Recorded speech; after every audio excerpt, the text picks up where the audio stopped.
Bonjour tout le monde. Est-ce que tout le monde entend bien? Alors, attendez un instant. Là, on a Clément qui nous rejoint. J'en profite également pour nous mettre dans la disposition Spotlight, comme on a l'habitude. Hop, hop, hop. Parfait. Nickel. Salut Sarah, salut Amaury, salut Fabien, Alexandre, Laurent. Salut tout le monde. Alors, attends, on ne t'entend pas. Je peux te unmute. Tu peux te unmute à gauche. Ah, voilà. Salut tout le monde. Impec. Salut Clément. Ça va bien Clément? Ça va bien et toi? Bah ça va, ma foi ça va. On voit tout le monde qui arrive tranquillement. Salut David, Armand, ouais, les habitués, salut tout le monde. Installez-vous, prenez-vous un truc à boire, j'ai un café ici, un thé, un jus de goyave. Vous voulez. Le fameux. Le fameux jus de goyave. C'est vrai que ça fait longtemps que je n'en ai pas bu, j'avoue. Je me suis détourné de cette douce boisson. Une lèvre. Très bien Fabien, t'as raison, fin de journée. Euh, Parfait, bon bah très bien, tout le monde arrive, on a Mathilda qui arrive également. Salut tout le monde, installez-vous. Exactement Armand, t-shirt noir, fond blanc, un vrai designer. On va parler design aujourd'hui. Ouais, Un le moniteur est minimaliste, un vite pour l'instant. c'est vrai, c'est vrai. Et du coup en effet, ouais, c'est bien vu ça, je suis en inversé, blanc et fond noir. Du coup c'est quoi? C'est le côté développeur et le côté design, il y a un C'est truc, le le côté yin et mec le qui a un yang. studio sympa et l'autre qui a juste une chambre. Non, non, non, c'est un travail de longue haleine, J'aurais pu mais mettre c'est un en t-shirt blanc, mais préparation. on m'aurait pas vu, quoi. C'est vrai, c'est vrai, c'est vrai. Bon, bah, trop bien. Les gens arrivent petit à petit. Dans tous les cas, il y a mon mail qui va arriver également. Donc, ça va permettre de rappeler à tout le monde que ça démarre. Je vous explique un peu la trame, parce que vous commencez à la connaître un petit peu. On va avoir 30, 35, 40 minutes peut-être d'échange avec Clément sur Figma. Peut-être que c'est un outil que vous utilisez au quotidien, peut-être que non. Peut-être que vous utilisez la concurrence, on va voir, on va en parler. Attention. Attention, attention. Et ensuite, on aura une phase de questions-réponses. Et évidemment, je vous invite à mettre toutes vos questions dans le chat en parallèle de nos échanges avec Clément. L'idée, c'est qu'on puisse également rebondir sur vos questions pendant ces 40 minutes d'échange. Ça peut être très pertinent d'un moment s'arrêter dans notre discussion et voilà, de répondre à des points. Ou alors peut-être qu'on gardera la question pour la fin. Ça va vraiment dépendre un peu du type de question. Mais toute question est intéressante, donc n'hésitez pas à la poser, c'est le moment. Parmi ces 45 minutes, 40-45 minutes, j'ai un peu construit une trame avec Clément. L'idée, c'est de montrer, d'accompagner ceux qui souhaitent débuter sur Figma et également de voir comment optimiser gagner du temps avec Figma lorsqu'on a un profil peut-être un peu plus intermédiaire, un peu plus professionnel. Donc, on va découper ça je dirais, 3 temps. Le premier qui est une intro assez large. On va revenir sur notre rencontre aussi avec Clément, parce que je trouve que c'est un point assez intéressant Ouais. qui pourrait vous faire réagir. Donc, sur une intro sur Clément. Ensuite, une intro sur Figma et son écosystème. On fera un tour de l'interface assez succinct pour au moins vous donner un ordre d'idée si vous n'utilisez pas Figma ou alors si vous utilisez des outils parallèles, des outils alternatifs. Et puis, on rentrera vraiment dans le vif du sujet avec une première présentation de FigJam, de la notion de section. Et puis, on rentrera encore plus dans le sujet avec les groupes, les frames, les autres layouts qui sont utilisés quotidiennement avec Figma et qui sont essentiels voilà, d'être maîtrisés. Et puis, je regarde à droite parce que là, j'ai mes notes, c'est plus pratique.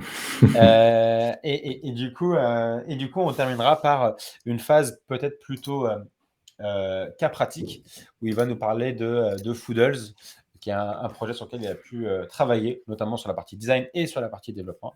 Et donc, on va voir comment s'organise un peu un projet sur Figma, comment préparer les assets pour Webflow, quels sont les éléments qu'on doit préparer, optimiser pour la passation à la phase de développement. Et puis, je pense qu'on terminera par une petite outro sur des plugins que tu utilises au quotidien, ton avis sur le rachat de Figma par Adobe. Donc, il y a moult thématiques. Ça Clairement. te va? Moi, ça me va très bien. Bon, parfait. Si ça vous va aussi, allons-y, let's go. Salut et je vois que tout le monde nous rejoint petit à petit, donc c'est cool. Euh, je reviens rapidement sur la rencontre, notre rencontre, Ouais. à l'époque où je pense les devs Webflow se comptaient sur deux mains sur Malte. En tout cas, en France, c'est En sûr. France, ouais. En France, c'était il y a de ça maintenant 4 ans et demi, je dirais, 4 ans, Ouais. 4 ans et demi. Euh, on est tous les deux appelés sur une mission pour i5, je crois, l'agence Ouais. i5 Agency. Mm. Une mission et personnellement, la mission, je la sens un peu bancale. Euh, du coup, voilà, je dis non. Et finalement, c'est Clément qui a également contacté et qui va prendre la mission. Et finalement, bah, après la mission ou pendant la mission, tu décides de prendre contact avec l'autre personne qui avait été contactée par cette agence, qui s'avère être moi. Mm. Et démarre de là, en fait, une grande histoire voilà, entre deux passionnés de Webflow. Ouais. Et en fait, on a été boire un verre, on a appris à faire connaissance, et c'est comme ça que j'ai rencontré les premiers autres devs Webflow, notamment sur Nantes. Ouais. Donc, En vrai, sur cette mission, la mission était en effet plutôt bancale. Pour vous expliquer rapidement, parce que c'est quand même un peu fun fact, c'était de refaire tout un document de PDF de fin d'année d'une association. Il fallait refaire le PDF plus ou moins à l'identique sur la version web. Et en plus de ça, il fallait pouvoir print le truc. Donc, il y avait un peu de question. Bon, voilà, c'était pas la mission fun. Par contre, ça repoussait un peu les limites, et ainsi de suite. ouais. C'était intéressant sur pas mal d'aspects. Voilà, ils voulaient de la justification, des choses comme ça. Donc, on a dû un peu. Donc, voilà. C'était quand même intéressant, mais c'était en effet pas la meilleure mission de la planète. Mais ça a quand même permis de rencontrer Théo, donc c'était quand même intéressant. Et c'est C'est vrai que ça. quand on m'a dit, parce que moi je connaissais plus ou moins le mec, le chef de projet, entre guillemets, qui lançait ce projet-là. Et du coup, il m'a dit, ouais, du coup, il y a un autre gars qui fait du Webflow. Je dis, quoi? Il y a un autre gars qui fait du Webflow déjà tout court? Et là, il me dit, bah ouais, c'est un gars qui est sur Nantes. J'ai dit, non, tu te fous de moi, c'est pas possible.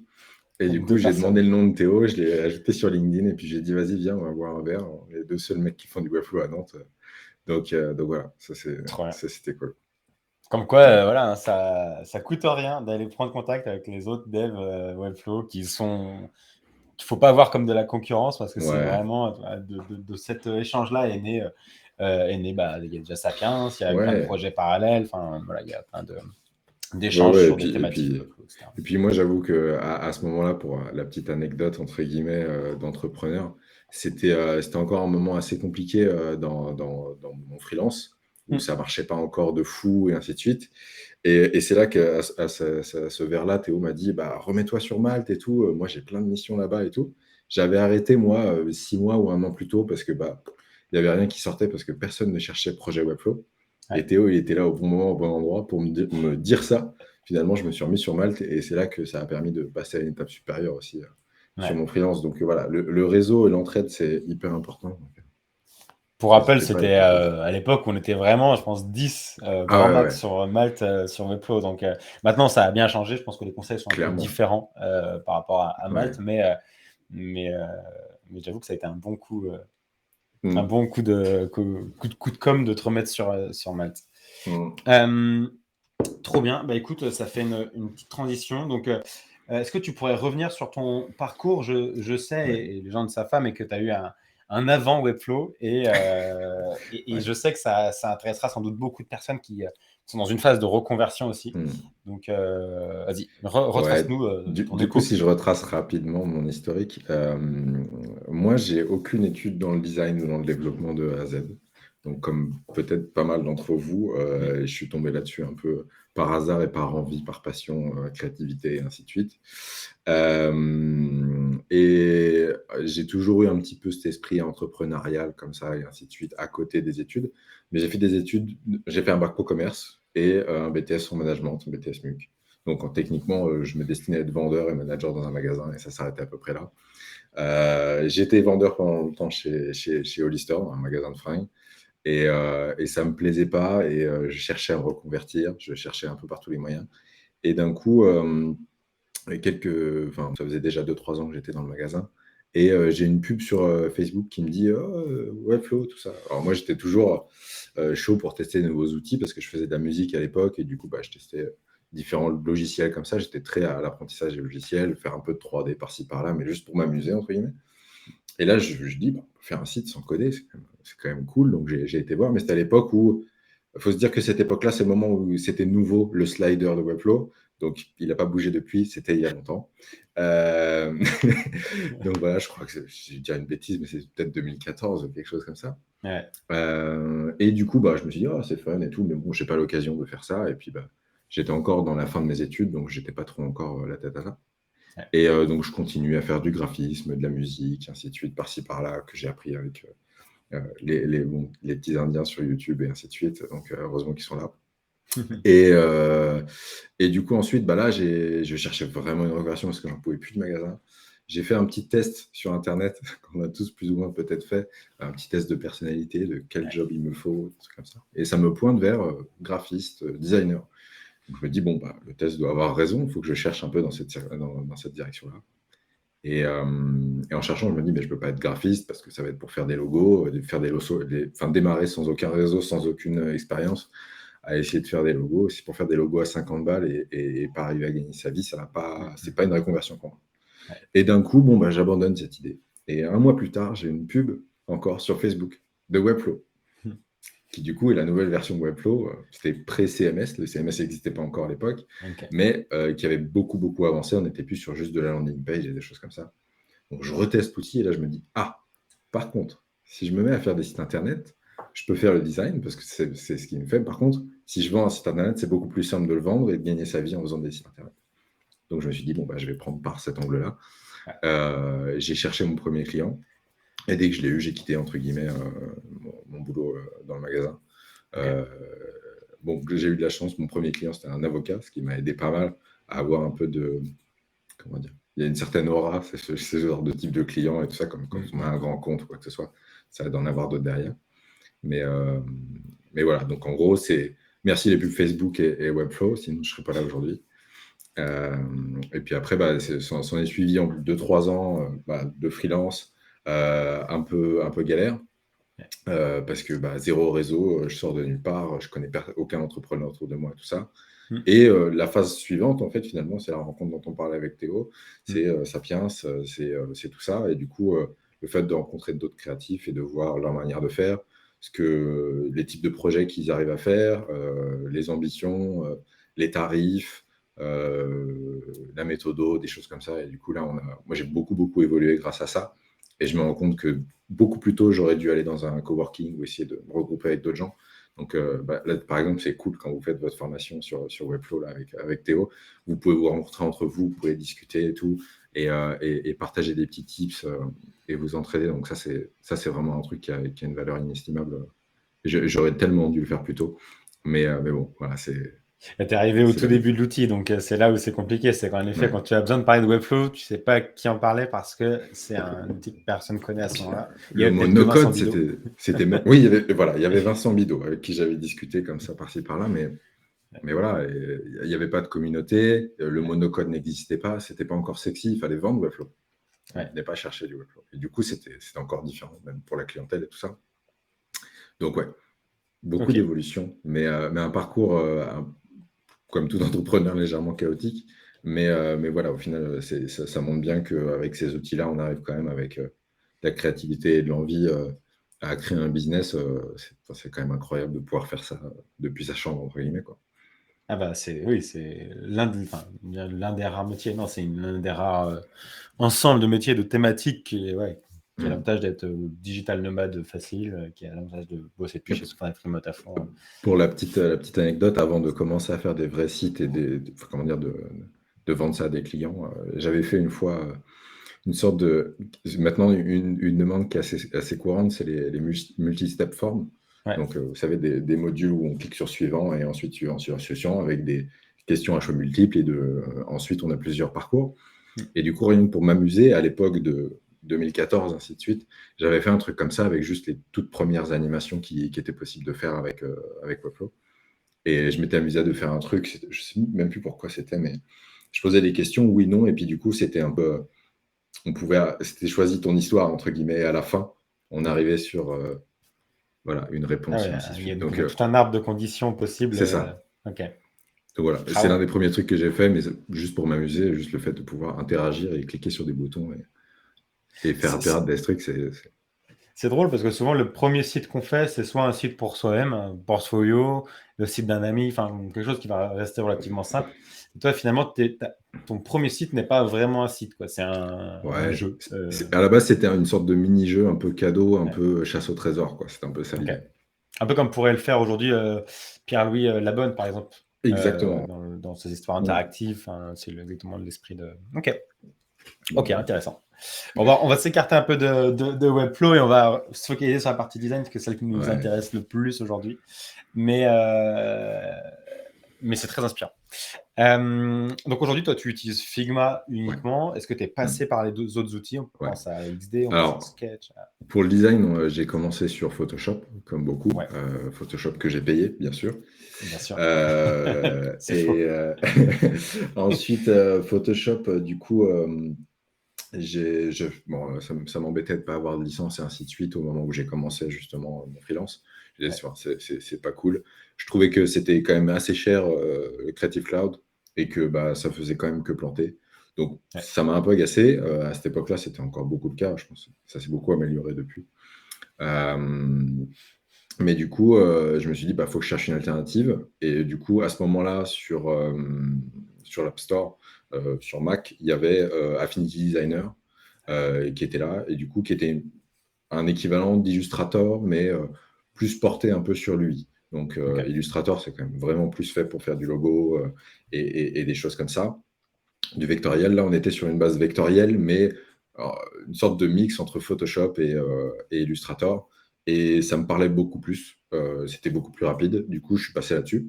Et l'avantage, c'était 50 € une fois Ouais. et mise à jour à vie. Donc, bon, c'était quand même très parlant. C'est-à-dire que les Creative Cloud, à l'époque, c'était quand même déjà 20 ou 30 balles tous les mois Ouais. pour avoir deux outils, quoi. Donc au final, voilà, je suis passé par Affinity, qui m'a, comme tout changement d'outil, appris énormément de choses. Hmm. D'ailleurs, c'est un truc que j'ai appris aussi dans la musique. Et le fait de changer de logiciel apprend des nouvelles choses, on prend des nouveaux chemins, et au final, Ouais. on évolue aussi. Donc je suis passé de Photoshop à Affinity Designer. Ensuite, Affinity Designer, j'ai joué un petit peu avec Sketch pour des clients et ainsi de suite, parce que bon, il Ok. n'y avait pas trop le choix, mais j'étais pas particulièrement convaincu. Ouais. Euh, et là vient Figma, où là j'ai commencé à jouer un peu avec, et c'était cool, mais j'avais pas encore, il n'y avait pas encore toute la partie collaborative, c'était pas aussi poussé qu'aujourd'hui. Ok, donc vraiment le tout début. Euh, ouais, c'était vraiment au début de Figma, et moi ce qui me plaisait, c'était gratuit, en ligne, Hmm. cloud, du coup il n'y a pas d'histoire de fichier qu'il faut mettre à jour, on a une V1, V2, V4, V6 du même fichier, ça c'est un peu fini finalement avec Ouais. Figma. Donc je me suis dit, bon, bah, c'est un workflow qui est un peu plus simple. Et puis là, d'un coup, il y a eu les composants qui sont arrivés Ok. avec les variantes, l'auto-layout. Et du coup, à ce moment-là, j'étais déjà beaucoup dans Webflow. Et donc, je cherchais un workflow qui était plus fait pour aller développer derrière. Et du coup, Ok. bah, la ressemblance entre, par exemple, l'auto-layout et Flexbox, ça m'a beaucoup plu. Et du coup, c'est beaucoup plus. Pour moi, c'est vraiment le meilleur outil pour faire de l'UI. J'ai jamais joué avec XD, mais je sais que c'est très bien. Les gens qui y sont très contents. Hmm. Il y a une fonctionnalité vraiment qui est phare et qu'on n'a pas encore pour l'instant sur Figma, mais avec le rachat par Adobe, j'espère un jour qu'elle arrivera. C'est la répétition. C'était pour l'e-commerce. Il y a un truc qui permet d'avoir une base de données, entre guillemets, et de créer une répétition de Ok. grid et des choses comme ça. Ok. Euh, et deux, trois petits éléments comme ça qui peut manquer encore sur Figma, mais aujourd'hui, on est sur un outil très complet. À l'époque, c'était vu comme un truc rigolo sur Internet, un peu comme on peut avoir Paint.com ou des choses comme ça, mais Ouais, bien sûr, il y a une c'est croissance énorme. c'est très différent.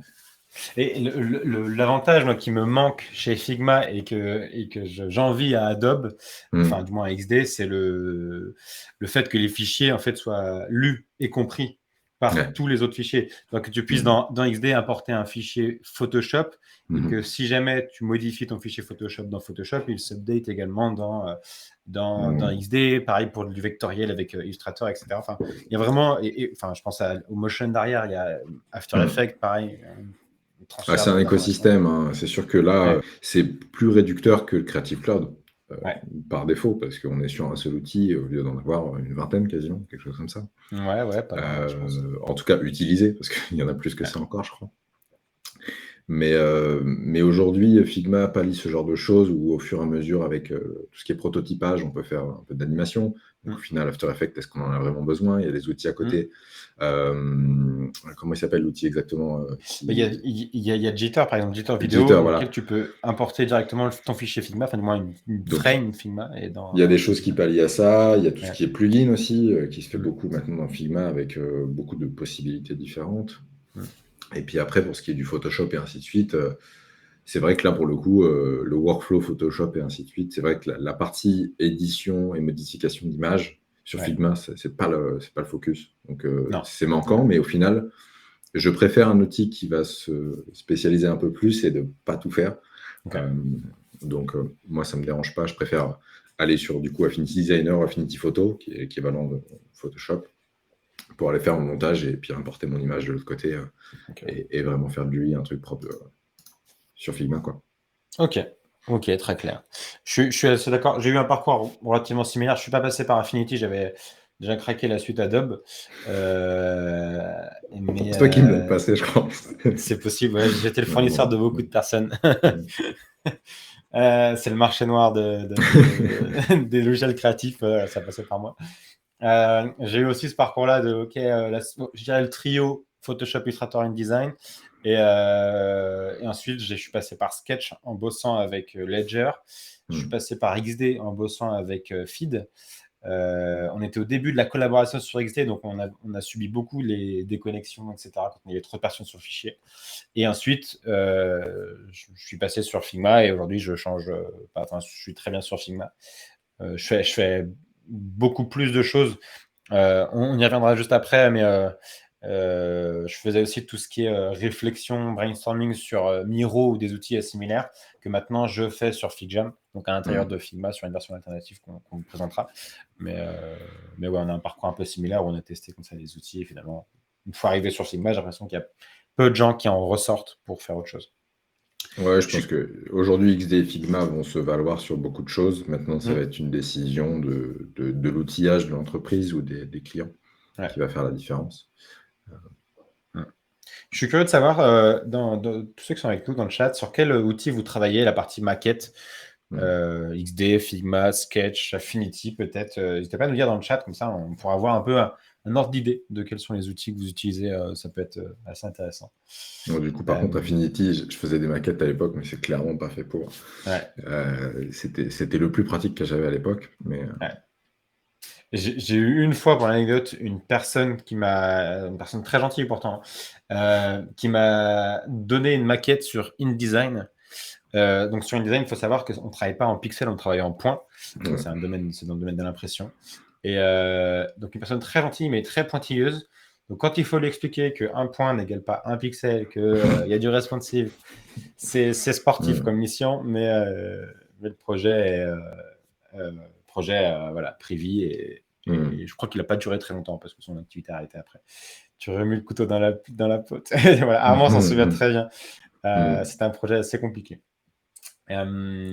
Trop cool. Je propose qu'on se fasse un petit tour de l'interface, Allez, qu'on attaque un peu voilà, le vif du sujet, qu'on se fasse un tour rapide de l'interface, tu vois, hop, hop, en hop. 2-3 petites minutes, histoire de comprendre un peu où chercher l'information. Et comme ça, hop, Je t'ai je vais proposé pouvoir mon te écran, dire. je crois. Hop. Nickel, parfait. Je regarde en même temps. Figma, XD, papier crayon. Figma, mais en amateur. Ok. Figma pour dire mais je préfère XD. Ok. Adobe XD. J'essaie Protopie. Ah, je connais pas Protopie. Ouais, j'en entendais parler aussi. Sketch, Hotglow. Ah, il y en a plein que je connais pas. Ouais, du coup, Ok. pour la majorité d'entre vous, vous connaissez Figma. Donc, je Ouais. vais passer très vite, mais Ouais. du coup, l'interface générale, là, dans la home, on a notre workspace ou les workspaces qu'on peut avoir, parce qu'on peut faire partie de plusieurs entreprises. On a la partie community, si jamais vous avez jamais pris trop le temps d'aller voir, il y a masse de trucs, que ce soit des templates, des plugins, des widgets, il y a énormément de choses, on en reparlera peut-être après. Ouais. Euh, Quand on est dans un workspace, on est aussi organisé derrière. On a les favoris ici, qu'on peut faire juste sur les teams directement. Sur les projets, on peut mettre une petite étoile. On peut s'organiser en team ensuite, et dans les teams, avoir des projets à l'intérieur. Ok. Donc, du coup, on peut s'organiser de manière assez poussée. Et à l'intérieur de chacune de ces teams, on peut aussi avoir des accès différents. On peut avoir des fichiers avec des pages. Donc, l'architecture, on peut aller très, très loin au niveau de l'organisation. Donc là, par exemple, Armand qui est dans le chat, on a une team ensemble pour différents projets, ainsi de suite.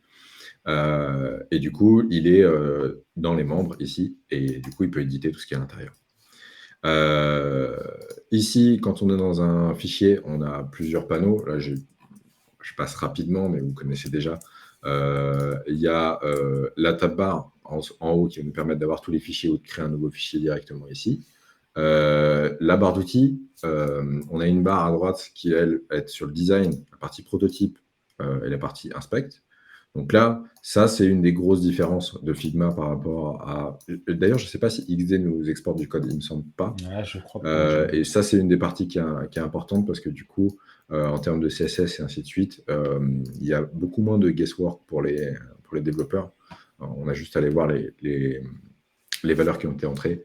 Et voilà, on n'est pas là à aller devoir dire, alors, ici, il y a 24 entre là et là. Tout a été fait exprès, quoi. Donc simplement, voilà, développeur, ici, prototypage, donc animation et test utilisateur, UX, et ainsi de suite. Et la partie design qui, du coup, ressemble au panneau d'édition sur Webflow. Ici, on aura tous nos layers par défaut, à gauche. On a aussi, on peut réorganiser avec des pages en dessous, si on le souhaite. Et on a les assets. Donc là, ça va être des composants. On est sur l'équivalent des symboles sur Webflow. Voilà. C'est à peu près, c'est assez similaire, et surtout que Webflow, avec la nouvelle mise à jour, les symboles ressemblent encore plus aux composants de Figma. Donc là, j'ai mis tout le détail des éléments. Moi-même, en refaisant le détail de tous les éléments, je me suis rendu compte qu'il y a des outils que je n'avais jamais utilisés, mais qui sont très intéressants. Donc, à la limite, peut-être que je pourrais laisser ce fichier en lecture pour tout le monde, ou quelque chose comme ça, si vous voulez. Je ne vais pas le partager maintenant, parce que le but, c'est de suivre ensemble, mais à la limite, je mettrai le lien à la fin, si ça vous intéresse d'aller voir le détail de tout ça. Et donc, voilà. Ensuite, on peut encore s'organiser, parce on a un workspace. À l'intérieur, on a une team. Dans cette team, on a des projets. Dans les projets, on a des pages. Dans les pages, on a des sections. Et dans les sections, on a des frames. Dans les frames, voilà. On peut s'organiser très, très loin. Maintenant, il faut arriver à ne pas s'en mêler les pinceaux. C'est aussi le sujet de la suite. Est-ce que vous avez des questions ou des choses sur la partie interface qui vous manquent? Je vais passer très rapidement parce que je pense que la plupart d'entre vous connaissent. Non, il n'y a pas de questions. Pas de questions. Il y avait surtout des remarques alternatives sur comment XD et Sketch, par exemple, permettaient de récupérer le code. Donc, je sais que j'étais passé par Zeppelin. Je ne savais pas que XD le prenait en charge, mais voilà, Zeppelin, apparemment, est pris en charge aussi avec XD. Donc, si jamais il y a un client ou un designer qui vous fournit une maquette via XD ou via Sketch, vous savez que vous pouvez demander un accès Zeppelin pour récupérer toutes ces informations. Trop bien. Bah, écoute, hyper cool. Je propose qu'on démarre par la plus petite partie, la partie de la nouveauté, qui est FigJam, au moins pour savoir que ça existe, et ensuite attaquer les notions un peu clés, section groupe, frame, auto layout. Donc là, on va créer un petit nouveau fichier. On va créer un FigJam, et non un fichier Figma. Par défaut, quand on arrive, il nous propose déjà des templates, ce qui est quand même assez pratique. La grosse différence que vous verrez par rapport à d'autres tableaux blancs, entre guillemets, parce que c'est un outil très proche de Whimsical ou Miro, par exemple, c'est que c'est joli, en fait. C'est la vraie diff. Donc là, par exemple, on va juste mettre Brainstorm. Quand on voit l'interface, c'est très succinct, on est beaucoup plus simple que sur Figma, mais l'utilisation, le but, c'est que tout le monde puisse le prendre en main très rapidement et de justement pas s'encombrer d'outils qui ne sont pas nécessaires.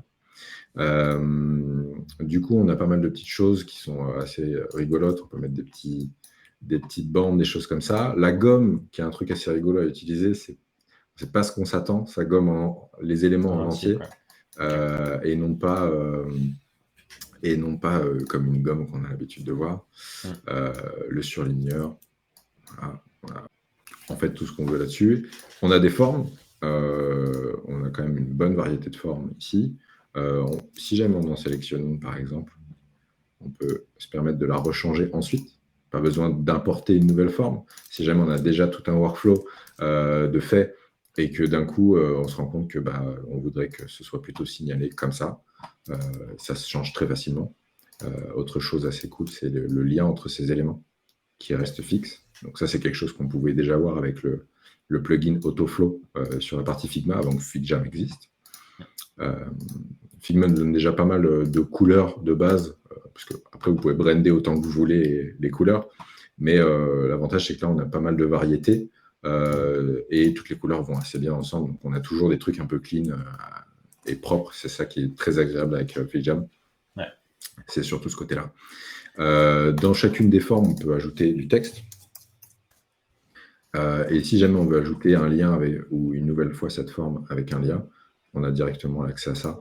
Et on peut très rapidement faire des flows, ce qui est assez, c'est assez agréable d'utiliser ce genre de fonctionnalité. Ensuite, donc les formes, on a les sticky notes qui ne sont pas des formes, qui sont vraiment un élément à part entière. Là, pour le coup, c'est vraiment fait pour le texte. Mais ce qui est important, c'est que moi, il y a un truc qui m'énerve sur, par exemple, Miro, par exemple, c'est que les post-it se resize pas, c'est les textes qui changent de taille. Et ça, moi, c'est très agréable, je trouve, parce qu'au moins, la taille de texte est tout le temps la même. On n'est pas là à zoomer sur du tout petit texte parce que quelqu'un a écrit un grand paragraphe et l'autre 3 mots. Donc ça, c'est vraiment un truc cool. On a aussi les post-it en carré et les post-it en rectangle, qui permettent d'avoir un peu plus long de texte, ce qui est des fois nécessaire. Le post-it est là pour essayer de condenser l'idée au maximum, mais bon, ça peut aider d'avoir des endroits où on peut écrire un peu plus. Et on a aussi un petit tag en dessous qu'on peut enlever ou pas, une sorte de signature, qui nous permet de savoir qui a écrit le post-it.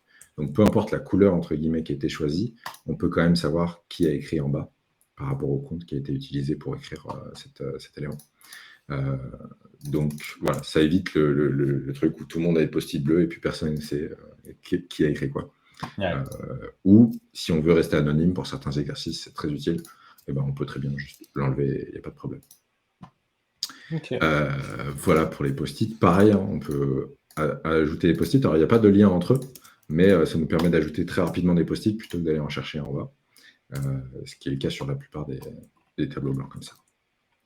On a bien sûr la fonction texte, tout ce qui est le plus classique, avec différentes tailles de texte. Les connecteurs qu'on peut connecter du coup, là si on le souhaite, des post-it. Et là du coup le but c'est de juste relier des éléments entre eux. Et là on a la section, c'est un des trucs qui nous amenait jusqu'à FigJam ici, c'est de pouvoir créer des emplacements dans ce tableau blanc qui nous permettent de s'organiser. Donc là on est sur une idée et sur une autre là-bas. Jusqu'ici, un tableau blanc, on était plutôt à mettre un gros titre et espacer les choses en se disant, voilà, cet élément-là, c'est autre chose. Donc, on va le mettre plus loin et on va lui mettre un nouveau gros titre ici. Là, maintenant, on a la possibilité d'avoir 2 sections différentes. Hop. Et d'avoir ces deux-là ici, ces deux-là ici. Donc, ça me permet d'organiser beaucoup mieux les exercices, les tableaux blancs, les espaces pour que chacun puisse travailler et ainsi de suite. Et c'est quelque chose qui nous manquait beaucoup et qui avait déjà depuis le début de FigJam, mais qu'on n'avait pas sur Figma, qui vient d'arriver et qui du coup nous permet quand même de beaucoup s'organiser. Et autre chose très importante, c'est que là je dézoome et je vois le titre en gros. C'est un problème, par exemple avec les titres comme ça, pour séparer les éléments dans un tableau blanc sans fin finalement. Lorsqu'on dézoome, on ne peut plus lire. Alors que là, c'est la section, le titre de la section, se resize pour qu'il soit toujours lisible. Ce qui permet d'avoir une vue d'en haut, entre guillemets, de tout le document très facilement. Voilà. Et par exemple, si je vous montre rapidement, un truc qu'on verra tout à l'heure, mais par exemple, ici, j'ai archivé. Là, j'ai ici, ça, c'est l'ancienne version, c'est des groupes et des auto-layouts. Et à côté de ça, je crois qu'ici, par exemple, j'ai des sections et je peux avoir une vue d'ensemble et je sais ce qu'il y a à l'intérieur. Alors que là, dans mon archive, impossible de lire ce qui est écrit ici, par exemple. Donc bon, ça règle quand même très important sur des grosses équipes avec énormément de documents et ainsi de suite. Petit truc fun parce que c'est toujours assez rigolo. On a des émoticônes. Et ça, c'est le côté aussi très fun de la part de Figma qu'on ne va pas avoir chez les autres. Et donc, on a les émotes qui vont être juste instantanés, un peu comme sur un live Instagram ou Facebook. Et on a les tampons qui, eux, restent et qui sont là plutôt comme des gommettes, par exemple. Et après, on retrouve tout un tas de... Pareil, on a toujours l'avantage de la community, avec justement énormément de templates qui peuvent venir de la communauté. Et on a même des packs de stickers. On est très, très loin. Ah, pour personnaliser encore plus. Donc, personnaliser encore plus que vous voulez, voilà, pour être dans le thème de Noël. Voilà. Je pense que c'est un outil qui est très agréable à utiliser, plus que pour la plupart des autres que j'ai utilisés. Le seul hic, parce qu'il faut bien en donner un, c'est que FigJam a tendance à être cher pour les équipes.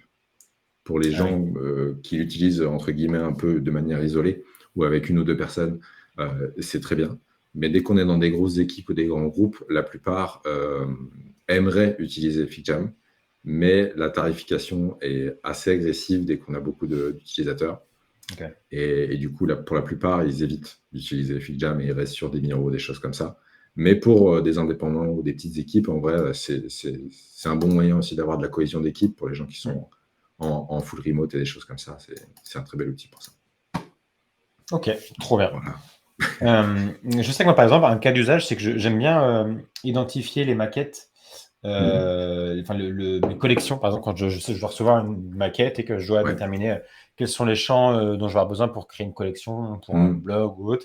Je viens ici, je crée une section, je l'appelle, je sais pas, blog, article, et ensuite, dedans, je viens lister mes éléments. Et ça me permet de lister les éléments. Et également, quand j'ai listé toutes mes collections, de voir lesquelles appellent lesquelles. Par exemple, si j'ai une section blog, enfin une section article, une section catégorie d'articles, une section ressources, une section avis, etc., je vais pouvoir les relier et dire, OK, là, par exemple, j'ai un link référence, enfin un référence field qui vient chercher dans cette collection. Ou là, j'ai un multi-référence qui viendrait potentiellement chercher plusieurs. Ça peut être un moyen comme ça d'analyser. C'est un outil que je trouve assez pratique pour ça. Et puis, vous pouvez également le partager. Enfin, il y a la collaboration, donc vous pouvez le partager au client pour confirmer que l'architecture est bonne. Et ensuite, on l'utilise aussi beaucoup pour faire du sitemap, des choses comme ça. Cette fonctionnalité avec les petites flèches et ainsi de suite, ça fait gagner énormément de temps pour créer des sitemaps. Et puis le lien entre tout reste ensemble. Donc c'est quand même très agréable et ça évite d'avoir à faire beaucoup de maintenance du fichier au moment où on modifie des choses. Et autre chose importante, c'est que du coup, et c'est là le gros avantage, c'est que plutôt que d'avoir des exports d'un sketch ou des choses comme ça qu'on doit importer dans un Miro, là on peut copier. Là, je vais faire commande C, entre guillemets, sur un élément dans un fichier Figma. Je le colle ici et j'ai mon élément. Donc, c'est un élément éditable. Éditable en plus, Alors, éditable, pas tout comme dans Figma, mais on peut changer des textes. Donc, ça nous permet, par exemple, de faire des A/B testing, des choses comme ça. Et pareil, du coup, si jamais on avait, par exemple, ce post-it-là, et qu'on voulait mettre un lien entre ça et ça et ça, du coup, par exemple, ça nous permettrait de dire, voilà, cette section, elle a ça, et ainsi de suite. Ok. Voilà. Ok, trop bien. Donc là, on a vu maintenant donc, Figma et on a introduit les sections. On va faire un point sur, je pense, la notion la plus importante à maîtriser quand on va la concevoir dans Figma. Est-ce que tu pourrais nous expliquer la différence entre les groupes, les frames et l'auto-layout qu'on peut faire apparenter à ce qu'on a dans Webflow avec le Flexbox? Ouais. Alors, pour simplifier et expliquer rapidement comment on fait toutes ces choses-là, là, par exemple, j'ai 3 éléments. C'est juste 3 cercles. J'ai plusieurs manières de les regrouper ensemble. Je peux les sélectionner comme ça avec ma souris, entre guillemets. Et du coup, techniquement, ils sont sélectionnés, je peux les déplacer. Si jamais je voulais tout le temps les sélectionner tous ensemble, j'aurais tendance à les grouper. Donc, ce serait commande G ou clic droit, hop, groupe, sélection. Donc, on groupe la sélection. Et du coup, dès que je clique dessus, on est sur un groupe. L'avantage du groupement, c'est que du coup, c'est plus un outil de sélection rapide. Et on a aussi un truc dans Figma qui est intéressant. Alors, ça marche hors des groupes, mais quand on a une liste comme ça et qu'il y a le même espacement, on peut déplacer des choses à l'intérieur de la liste et tout reste avec les espacements. Donc ça, c'est un truc assez agréable. Et par défaut, dans un groupe, ça permettra de le faire. Donc ça, c'est un groupe, pas bien, mais si jamais je l'agrandis, on voit que tout perd, entre guillemets, sa forme, et ça essaye toujours de remplir son parent, qui est le groupe, finalement. Ouais. Si j'appuie sur Mage, on garde la proportion, mais tout s'agrandit, ce qui n'est pas forcément ce qu'on cherche à faire dans tous les cas. Ensuite, ces 3 éléments, on peut faire clic droit et Frame Selection. Et là, on va créer une frame. Là, on voit qu'on a un icône différent du groupe. Et cette frame, lorsqu'on l'agrandit, on voit qu'il n'y a rien qui se passe. Parce qu'en fait, c'est un contenant de ces éléments, mais les enfants ne sont pas obligés d'y réagir. Ils peuvent avoir des contraintes à l'intérieur de frame. Quand on voit sur le groupe ici, si je vais sur cette ellipse, j'ai des contraintes. Mais si jamais je mets, par exemple, Center, et que je change le groupe, il ne va pas réagir par rapport à ça. Parce que techniquement, la frame agit comme une div en relative. On va pouvoir mettre des choses en absolute et par rapport à elle, gérer des choses. Donc là, cette frame-là, je ne l'ai pas bougé. Et si je mets lui en centré, il va essayer de rester toujours au centre de son parent, qui est la frame la plus proche. Et on voit qu'il restera toujours au centre. Les autres ne bougent pas, par exemple. On peut très bien se dire que lui, par exemple, il va rester collé à droite et, par exemple, au centre. Et lui, il va rester à gauche et au centre. Et là, on a quelque chose de plus ou moins intelligent. Est-ce qu'on veut toujours ça? Pas forcément. Mais du coup, on a quand même des contraintes par rapport à un élément, et c'est un peu plus smart. Ensuite, on a un autre moyen de grouper les éléments. Donc celui-ci, c'est Maj A ou clic droit. Quand on a une liste, est-ce qu'il y a Autolayout? J'ai tellement l'habitude de faire Maj A que j'en oublie. Add Autolayout, voilà, Maj A. Et donc là, on voit qu'il y a encore écrit Frame 132. Donc, est-ce qu'on a fait la même chose? Non, ça y ressemble, mais techniquement, c'est une smart frame, entre guillemets, il faut le voir un peu comme ça. C'est un flexbox, techniquement. Donc ici, on voit que l'icône est encore différent, et on a les 3 à l'intérieur. Si jamais j'agrandis cette frame, on voit que rien ne se passe pour l'instant, c'est normal. Par contre, chez les enfants, maintenant, on peut leur dire... on peut lui donner des contraintes. Donc, par exemple, ici, le parent, on voit qu'on a quelque chose qui ressemble beaucoup à ce qu'on peut avoir sur Webflow. Et si je dis, par exemple, que j'ai envie que tout reste au centre de ma frame, là, par défaut, tout restera au centre de la frame. Ici, on a le gap qu'on a maintenant avec Flexbox. Si je mets 80, je mets 80. On a aussi du padding sur les côtés qu'on peut ajouter. Et du coup, tout reste au centre. Et on voit aussi qu'on peut les visualiser comme ça, en rose, comme on le fait déjà sur Webflow. Ouais. Et du coup, là, on est beaucoup plus smart. C'est-à-dire que là, je ne pourrais pas décider qu'il y aurait une bordure et que la frame ait une certaine taille en fonction de ses enfants. C'est-à-dire que la chose importante, c'est que là, on est sur une liste d'éléments. Et si j'ajoute, donc je duplique cet élément-là, ma liste s'agrandit et on respecte encore le gap qui est entre chaque. Donc, on se rapproche beaucoup plus du workflow d'un développeur. Et ça permet aussi d'avoir des maquettes où on a beaucoup moins justement à deviner qu'est-ce qu'on est censé faire. Parce que des fois, en tant que designer, on va le déplacer, on va le mettre comme ça. Techniquement, on ne voulait pas vraiment qu'il n'y ait pas le même espacement là et là. Là, au moins, on est très intentionnel dans ce qu'on fait. On dit il y aura 80 entre chaque élément. Et pour le développeur, ou pour moi-même, entre guillemets, c'est beaucoup plus simple de me référer à ça que à ce que j'aurais pu faire en déplaçant des éléments comme ça, un peu comme je veux. Et donc finalement, on amène des notions web dans la phase de design. Ça, exactement. Et du coup, là, on est sur quelque chose de simple. On est juste une liste avec des ronds. Mais sur des éléments plus complexes, on reproduit finalement le box model avec justement ces histoires de padding, des conteneurs, des choses comme ça. On a tout ce système-là qu'il faut réintégrer à l'intérieur d'un logiciel de design, ce qui n'était pas le cas avant. Un exemple très concret de la différence entre les deux, c'est l'ancienne manière de faire des boutons pour un designer, c'est faire un rectangle, parce que techniquement, c'est un rectangle d'une couleur, et y ajouter un texte par-dessus. Le texte, on va lui dire de se mettre en blanc. Et on va lui dire, tu prends ça, et, voilà. Et on va essayer de l'aligner comme ça. Donc ça, c'est la version de faire un bouton à l'ancienne. Aujourd'hui, sur Figma, on commence à avoir un texte, donc là il est blanc, on ne le voit pas très bien, mais...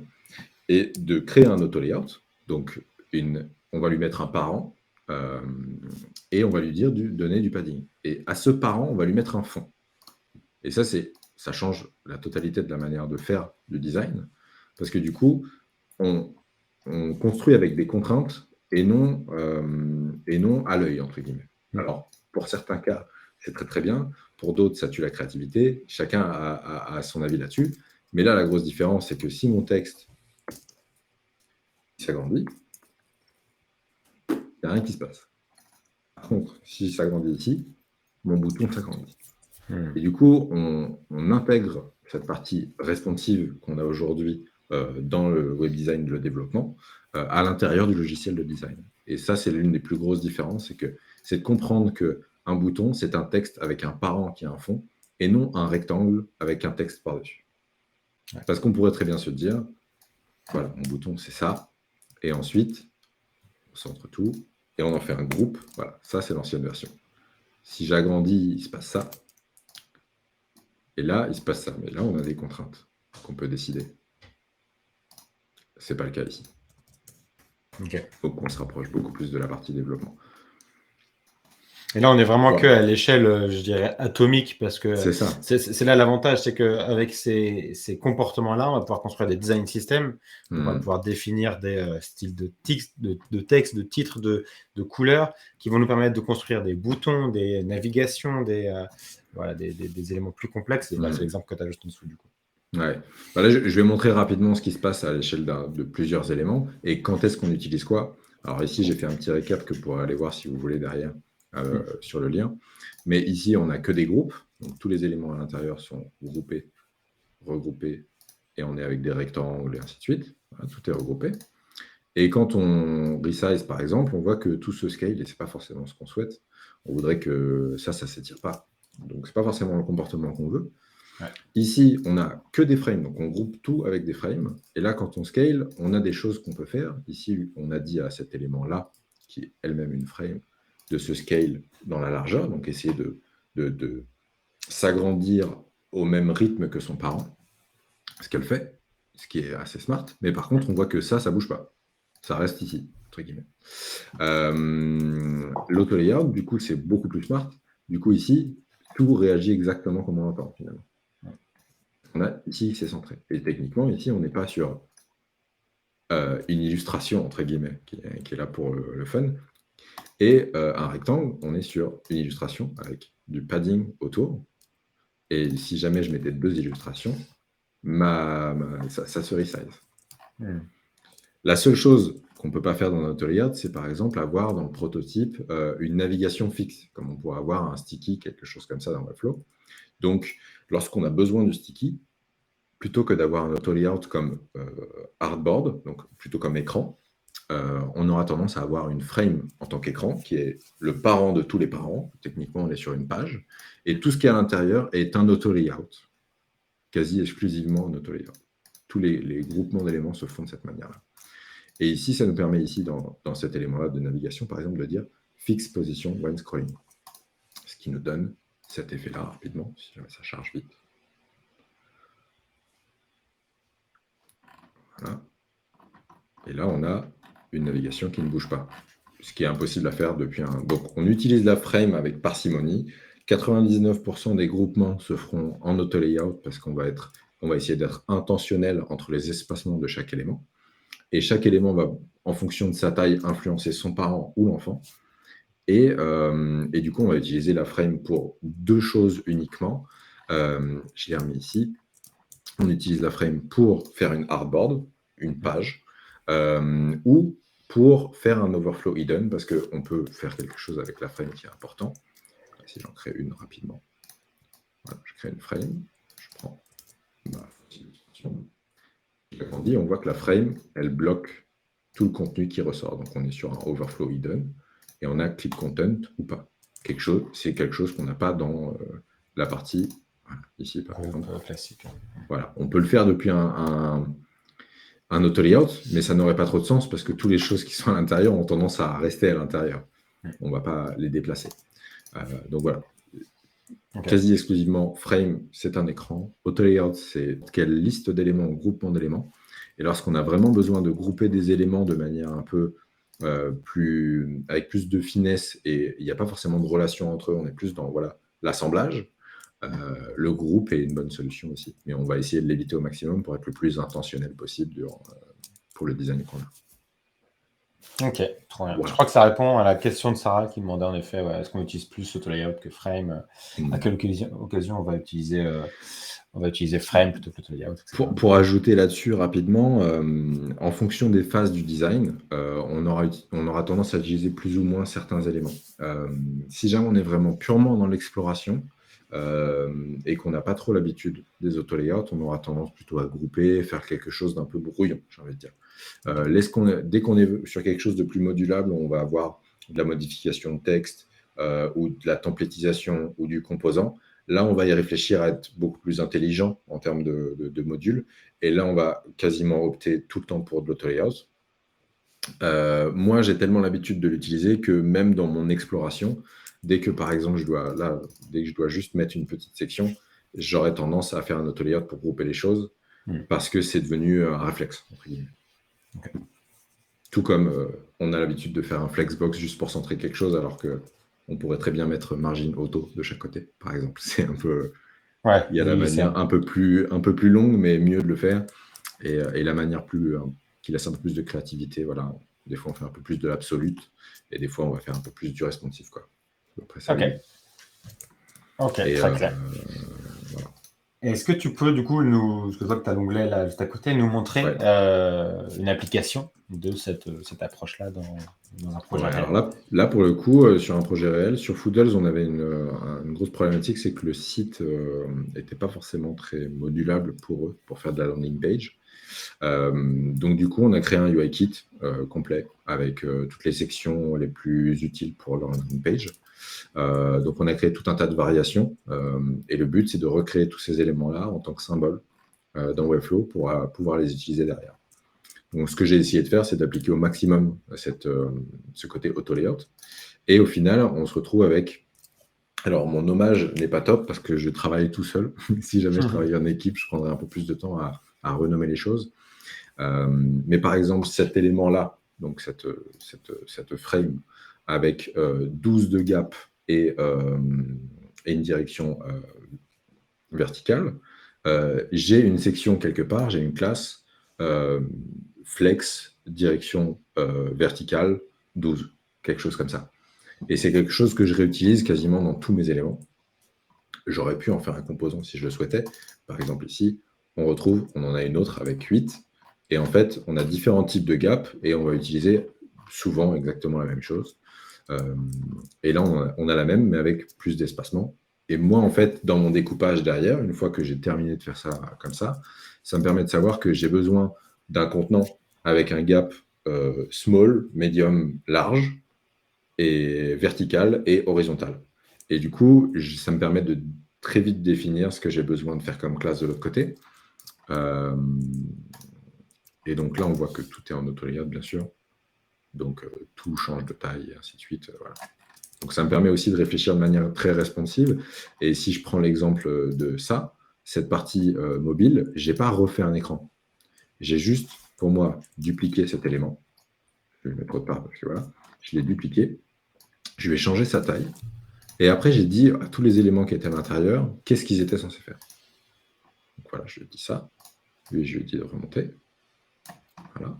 Là, j'ai dit que finalement, il n'y avait que 24 de côté, que ça devait faire telle taille.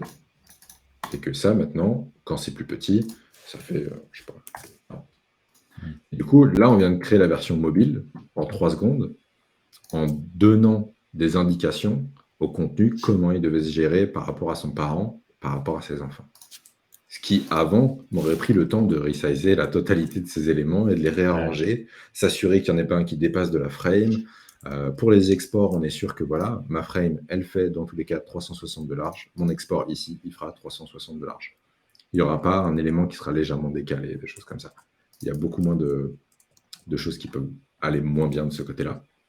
Et par exemple, pour faire la variation aligné à gauche, aligné à droite, il me suffit simplement de faire ça et de le dupliquer. Donc, ça me fait gagner énormément de temps dans la création. Et dans la création sur Webflow, vu que j'ai créé UIKit moi-même, ça me permet d'y réfléchir à l'avance comment je vais faire ma structure. Et finalement, entre ça et ça, on est juste sur une classe is inverted. Et du coup, on est sur un flexbox inversé. Et terminé. Ouais, en fait, finalement, ça permet à toi de gagner du temps et ça permet aussi à potentiellement l'équipe marketing derrière qui va devoir construire des pages ou imaginer du moins des pages dans Figma, de réutiliser ces composants-là et de pouvoir les modifier, comme on voit, les inverser, changer les couleurs, etc. Finalement, Exactement. en quelques clics sans risquer de casser toute la structure. Ouais, voilà, par exemple, une chose qui était très très relou sur beaucoup de logiciels avant, c'était de faire des listes d'éléments. Mais par exemple, ça, si j'ajoute un élément, ça se passe comme sur Webflow. Ça grandit. Donc j'ai déjà dessiné de mes emplacements, de toute l'interaction entre les éléments, avant même de passer au développement. Et du coup, ça me permet aussi de gagner du temps dans ma construction. Faut se dire que la totalité de ce UIKit, là, j'ai dû le faire en maximum 2 jours, en prenant vraiment mon temps et en devant éviter toutes les anciennes classes qui existent déjà sur le site. Donc, pas forcément le plus évident. Mais du coup, au niveau de la construction, c'est allé très très vite parce que j'ai pas trop besoin de réfléchir. J'ai déjà réfléchi comme Webflow, entre guillemets, sur cette partie-là. Je pense que c'est une gymnastique à prendre le plus vite possible parce que aujourd'hui, on le voit bien, il y a ceux qui font des sites web pour les clients, il y a ceux qui sont plutôt dans la phase de création de templates. Et là, on a ces librairies qui arrivent nativement dans Webflow qui sont ni plus ni moins que des Rilium à l'intérieur de Webflow. Je le répète un peu partout, j'en ai parlé un peu en live, mais pour moi, le pari que je fais, c'est que demain, les templates se vendront moins et les librairies se commercialiseront plus parce qu'elles ont une bien plus grande flexibilité. Et l'idée, c'est vraiment, je pense que là, il y a un marché à prendre pour ceux qui se cherchent encore, c'est de venir créer des UI kits comme ça. Alors, on reprendra la question du UI juste après, mais des UI kits Figma et Webflow pour que les entreprises derrière puissent itérer très rapidement, réutiliser les composants pour construire des pages par elles-mêmes sans risquer de casser toute la structure. Donc, il y a pour moi un petit move à faire là en termes de. Aujourd'hui, il y a un gros enjeu là-dessus parce que c'est vrai que les templates sont très intéressants, mais du coup, il faut aller chercher les sections par-ci par-là et ainsi de suite. Et c'est vrai qu'une approche comme celle de Rélum et ainsi de suite est beaucoup plus pertinente sur quelque chose de très flexible. Et voilà, c'est sûr que ça a beaucoup plus de sens. En termes de conception, c'est intéressant de passer par des librairies pour le client. Par contre, et je vois que ça en parlait un peu sur Twitter aujourd'hui, c'est essentiel de savoir comment construire un site web sans passer par Redium en amont. C'est essentiel de maîtriser au moins une approche peut-être BEM, celle dont je parle dans la formation. Mais voilà, avoir des notions hyper claires, hyper importantes sur ces moyens de construire des pages, ces moyens d'itérer rapidement, de réutiliser. Même simplement, hein, je le vois moi aujourd'hui là sur ce projet-là que je vous montre. Ce projet-là, du coup, ces outils-là, ces symboles sont maintenus et utilisés par une personne principalement dans l'équipe chez Foodles. Et il y a quand même un besoin d'une certaine formation de comment on utilise les classes pour ne serait-ce que changer les couleurs, s'assurer qu'on utilise des combos classes ou qu'on duplique certaines classes pour éviter d'aller casser des anciens modules, des choses comme ça. Il y a quand même toujours ce côté-là. Donc, tout ce qui est manipulation, on a besoin d'avoir cette compréhension des systèmes de classes et de la feuille de style pour pouvoir les modifier et pas faire de bêtises et se sentir à l'aise aussi et comprendre comment ça marche. Pour se permettre de faire des modifications et d'être un peu plus créatif en dehors de la librairie de temps en temps. On va rebondir sur la question de UI qui demandait quelle est la différence entre un kit UI et un style guide. J'ai l'impression que les deux se recoupent et que style guide est plutôt un brand guide après avoir parcouru un peu de Dribbble. Comment tu différencies les deux? La différence, elle est là. C'est que un style guide, on est vraiment sur ce qu'on a sur la partie. Lorsqu'on clique dans le gris, là, dans le vide de Figma, on retrouve ici tous nos styles global. Donc ici, on a toutes les couleurs du branding de Foodles. On a des histoires de shadow, des grids et des textes. Ça, c'est le style guide, plus ou moins. On peut le faire sous une forme documentée, donc celle qu'on connaît le plus, qui du coup va nous citer, par exemple, si je reprends Peut-être un exemple, ce sera plus parlant. Où est-ce que c'est Là, par exemple, le style guide de Figma. Hop, il est ici, par exemple. Voilà, on sait qu'on a tel texte, on a cette typographie qui est utilisée pour l'interface, on a une typographie pour les développeurs, et on a une typescale qu'on va utiliser un peu partout. Ça, c'est notre partie style guide. Donc, ça ressemble à notre feuille de CSS sur la partie couleur, typographie.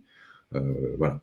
Maintenant, c'est un set de variables de style qu'on va documenter, généralement. Maintenant, le UIKit, on est plus proche de justement l'approche de Relume et ainsi de suite, où justement on a plutôt des composants, des symboles, et on est un peu plus large et on est plutôt sur de la mise en page. C'est là que le UIKit se démarque, c'est qu'on est sur des mises en page complètes. Et non pas sur juste la couleur orange. On va additionner la couleur, la typographie, la mise en page, les gaps, les médias, les tailles d'écran, et on additionne tout ça pour créer des éléments d'un UIKit. C'est pour ça que quand on parle de design system, souvent on décompose le tout, le plus petit étant l'atome, puis on va avoir la molécule qui est un regroupement d'atomes, et on va avoir ensuite des composants. Dans Webflow, en fait, c'est quand on a l'approche, quand on construit un style guide, on vient définir essentiellement les différents niveaux de titres qui vont être attribués à des tags HTML. On va ajouter les différentes couleurs qui vont être référencées dans notre nuancier. Et puis, peut-être qu'on va aller au maximum sur quelques boutons, voilà, les boutons principaux, les boutons secondaires, etc. Mais dès qu'on va commencer à assembler des éléments, à construire des molécules ou à construire des composants, on va rentrer dans du UIKit, dans du design system. C'est vraiment la notion d'assemblage qui va différencier le UIKit et le style guide. Et là, on a un très bon exemple avec celui de Sapiens. Là, on est vraiment sur les couleurs de Sapiens, la typographie qu'on doit utiliser, et puis après, on a plusieurs composants avec voilà, la liste de tous les participants et des éléments visuels. Mais du coup, le style guide, ça résume plus ou moins à ça. Et puis après, on peut développer autant qu'on le souhaite au niveau de la documentation. Et dès qu'on passe du style guide au design system, là, pour le coup, c'est quand on mélange le côté mise en page UIKit et guidelines plus large sur la création d'interface et ces éléments de style guide. Donc, quand on mélange UIKit et style guide, on donne un design system, en gros. Quoi. Ouais, c'est ça. On est sur de l'approximation, mais c'est à peu près ça. Non, mais c'est exactement ça, c'est intéressant.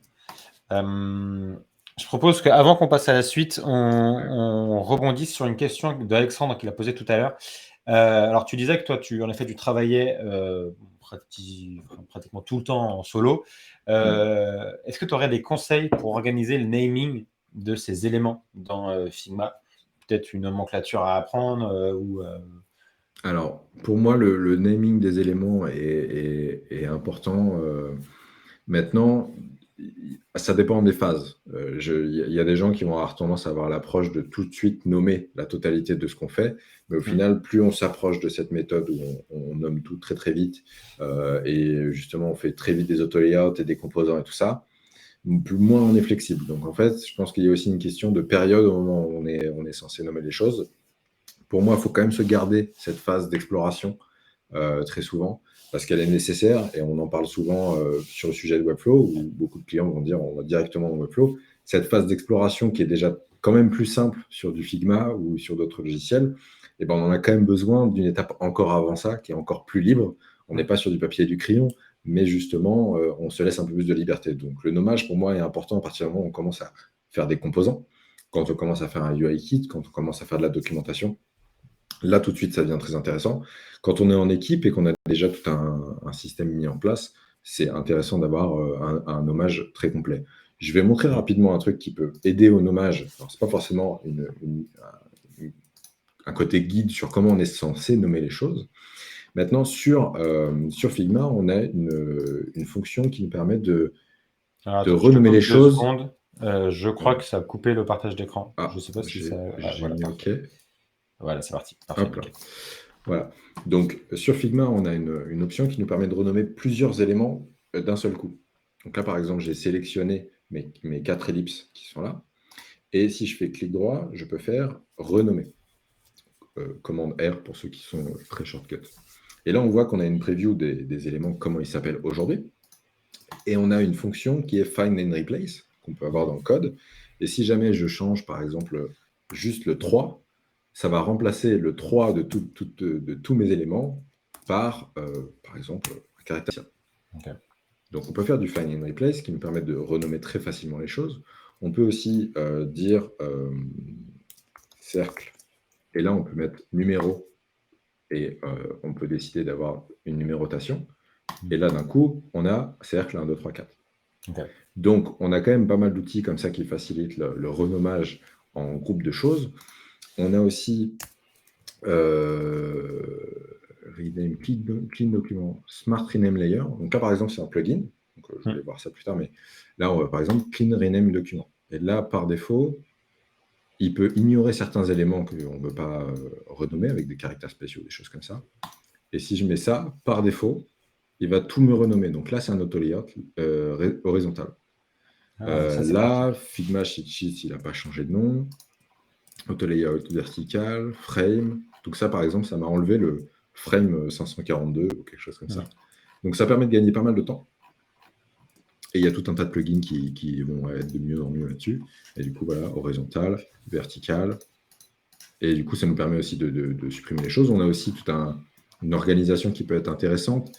On peut utiliser les slash pour tout ce qui est export. Donc, par exemple, si on met ellipse slash 01, et là, par exemple, on va mettre ellipse slash 02, et que j'exporte ces deux ellipses-là, un JPEG, hop là, ça va me créer un dossier, section, frame, groupe, ellipse, et j'ai mes deux à l'intérieur. Donc, ça nous permet aussi de s'organiser très rapidement. Donc, le nommage est très important sur la partie export.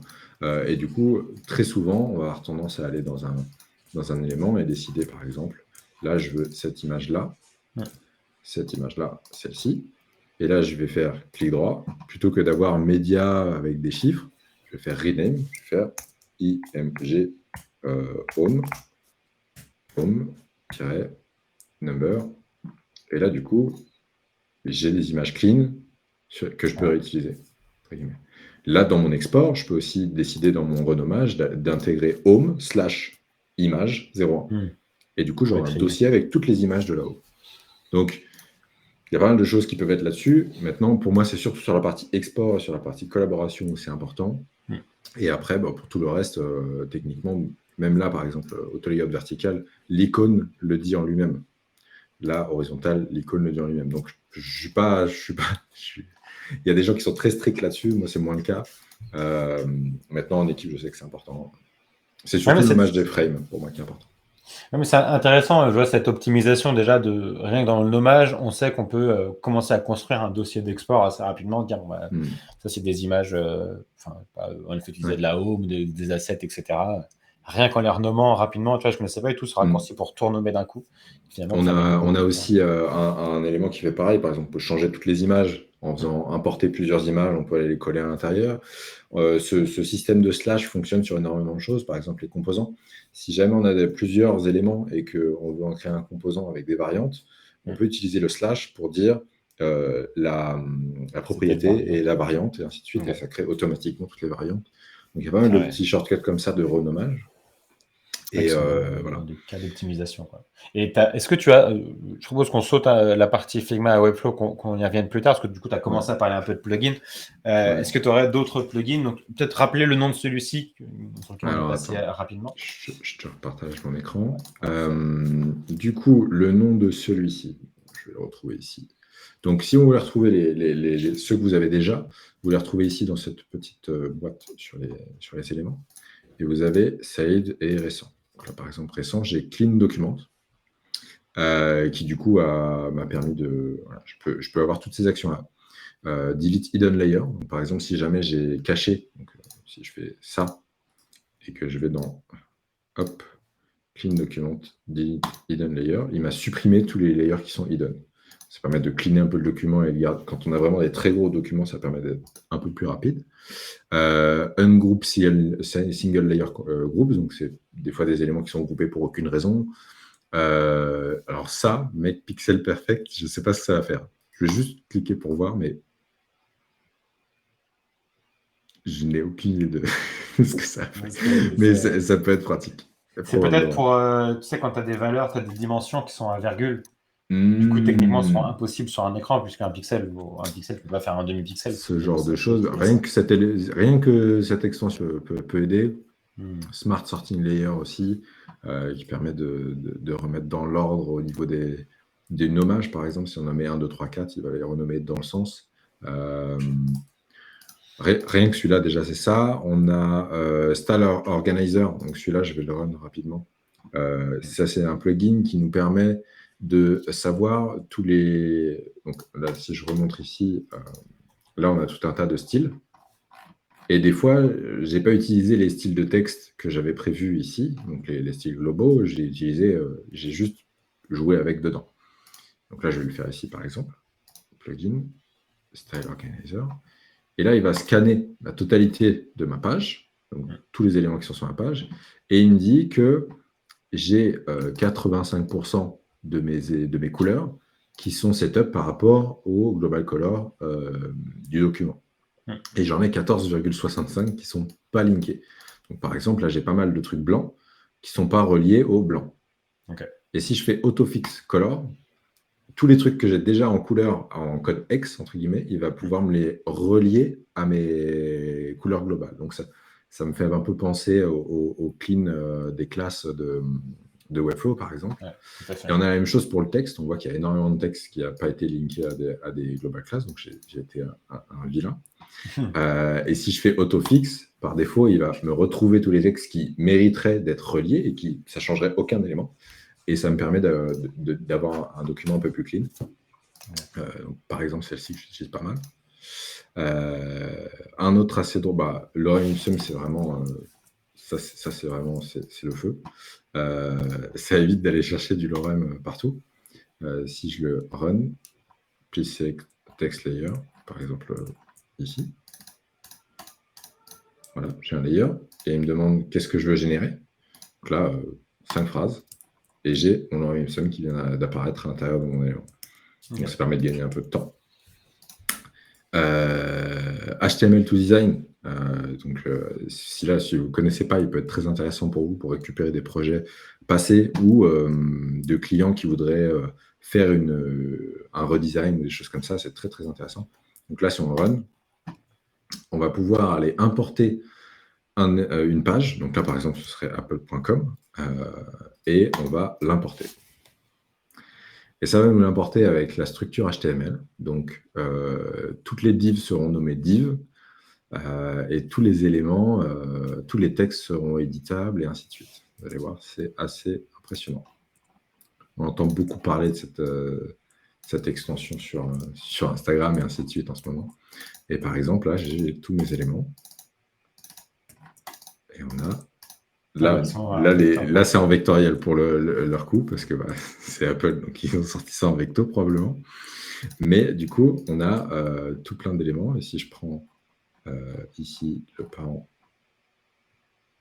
de cet élément-là, cette barre-là, et que je la transforme en auto-layout, donc là, j'ai juste fait maj A, je peux remanipuler le site de Apple en quelques secondes, parce que ça récupère exactement l'architecture qui a été faite HTML de la part du site de base.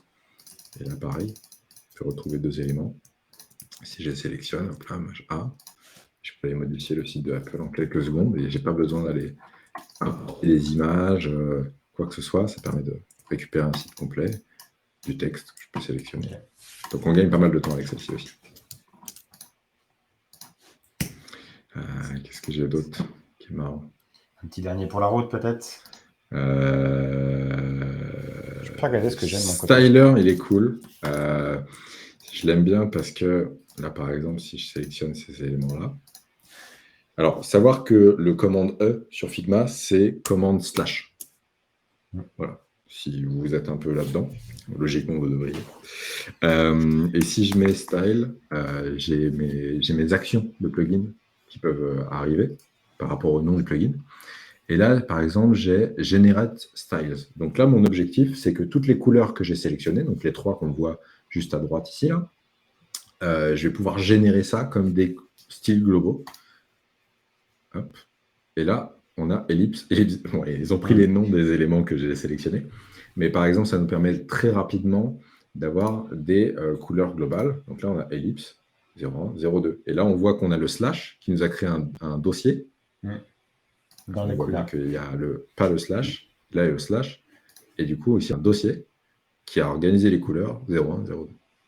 Donc, pour récupérer toute une charte graphique, par exemple, je prends là Apple, j'aurais pu très bien cliquer sur le truc d'Apple et générer de styles et les noms des éléments. Tout de suite, on se retrouve avec une sorte de charte graphique un petit peu sur le côté.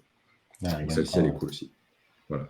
Et après, c'est assez fou, il y en a beaucoup. Donc, si jamais vous avez un truc qui vous manque dans Figma, il y a de fortes chances qu'il y ait un plugin pour le faire. C'est un bon point. Je trouve que ça décuple encore plus les possibilités. Je sais que je gagne pas mal de temps, notamment avec Flowbase aussi, qui a un plugin qui permet d'exporter le nuancier de couleurs de Figma et l'importer dans Webflow. Du coup, vous avez votre nuancier de couleurs qui se crée automatiquement. Très Donc, cool. voilà, vous allez gagner. J'avais entendu aussi, c'était Sophia qui avait fait ça. Il y a un plugin qui permet de se plugger avec Google Sheets et de récupérer de la donnée pour rentrer à l'intérieur du contenu. Donc, ça veut dire qu'on peut donner un Google Sheet à un client, il modifie là-dessus et ça s'update automatiquement sur Figma. Les textes, ils n'ont pas besoin de toucher au Figma. Donc, ils peuvent se rendre compte du rendu. Donc, ouais, il y a beaucoup de choses, et puis il y en a de plus en plus. Et une chose qui est assez intéressante, et peut-être que si Armand est toujours là, il pourra en parler. Alors, on a essayé de commencer à faire un petit widget et ainsi de suite. Et bien que les widgets soient un peu chiants à développer, les plugins, la documentation est plutôt bien faite. Et il y a vraiment, ça se tourne vraiment vers la communauté, et il y a de plus en plus de choses, et il y a beaucoup de gens qui s'y mettent. Et c'est très, très cool. C'est très unique. Est-ce qu'il y a des plugins payants? Il me semble qu'ils sont tous gratuits, mais il y a peut-être des plugins payants. Alors, il pourrait techniquement y avoir des plugins payants. Je ne sais pas si... j'en ai pas trouvé jusqu'ici, en tout cas. C'est plutôt dans le côté partage et open source et tout ça. En tout cas, pour l'instant, c'est plus ça. Mais techniquement, on peut importer un plugin en mode pré-prod, entre guillemets. Donc, on pourrait techniquement télécharger un fichier plugin et l'avoir en local sur son ordinateur sans pour autant qu'il soit sur Community. Donc, logiquement, on devrait pouvoir avoir un Gumroad et ainsi de suite et avoir du plugin payant. Maintenant, voilà, ça veut dire que ça run en local et ça veut dire aussi que si jamais il y a par exemple, ce serait pour un widget, il ne serait pas accessible pour les autres. Parce qu'ils l'ont pas en local. Donc, il y a logiquement un moyen de le faire. Maintenant, pour l'instant, je n'ai pas l'impression que ce soit particulièrement exploiter ce côté plugin payant. Mais ça finira peut-être par venir. Maintenant, on a déjà des choses extrêmement puissantes et gratuites. Donc, voilà. je sais pas, ça se trouve, que je vois là, j'ai essayé de m'inscrire. On en reparlera jeudi en live à 21h, donc c'est pour ça que je ne m'attarde pas dessus. Mais il y a un plugin qui s'appelle Magician, en anglais, Magician, qui permettrait en fait, en tapant du texte, en ayant un prompt qu'on appelle, en tapant du texte, de générer des maquettes, des composants, etc. Donc, on en reparlera jeudi, mais en gros, ce plugin-là nous demande d'avoir un access token, une clé, qui nous fournisse quand on crée un compte sur le site de Magician. Donc, techniquement, il pourrait nous faire payer pour avoir accès à cette clé. Et donc, tu peux créer une sorte de mini-interface qui soit avec un gate et du coup, il faut que ça aille dans une API, quelque chose comme ça, sur l'outil en externe. Exactement. J'installe rapidement. Hop là, tac, tac. Je vais vous montrer Flowbase, comme ça, je sais que ça a été demandé dans le chat. C'est cool, ça. Je vais vous montrer rapidement. Je me casse la tête à faire d'habitude, je ne savais pas que Flowbase avait fait un truc. Alors, tac, tac, parfait. Ouais, c'est basé sur de l'IA, le Magician. Ouais. Alors, je ne sais pas si c'est avec Dali ou si c'est autre chose, par contre. Est-ce que tu as eu lui qui pose la question? Je ne sais plus du tout. Je ne crois pas que ce soit Dali. Je ne crois pas que ce soit Dali derrière. Je vais te mettre le lien du site si tu veux dans la foulée. Il faut juste que je retrouve. Bon, voilà, parfait, c'est là.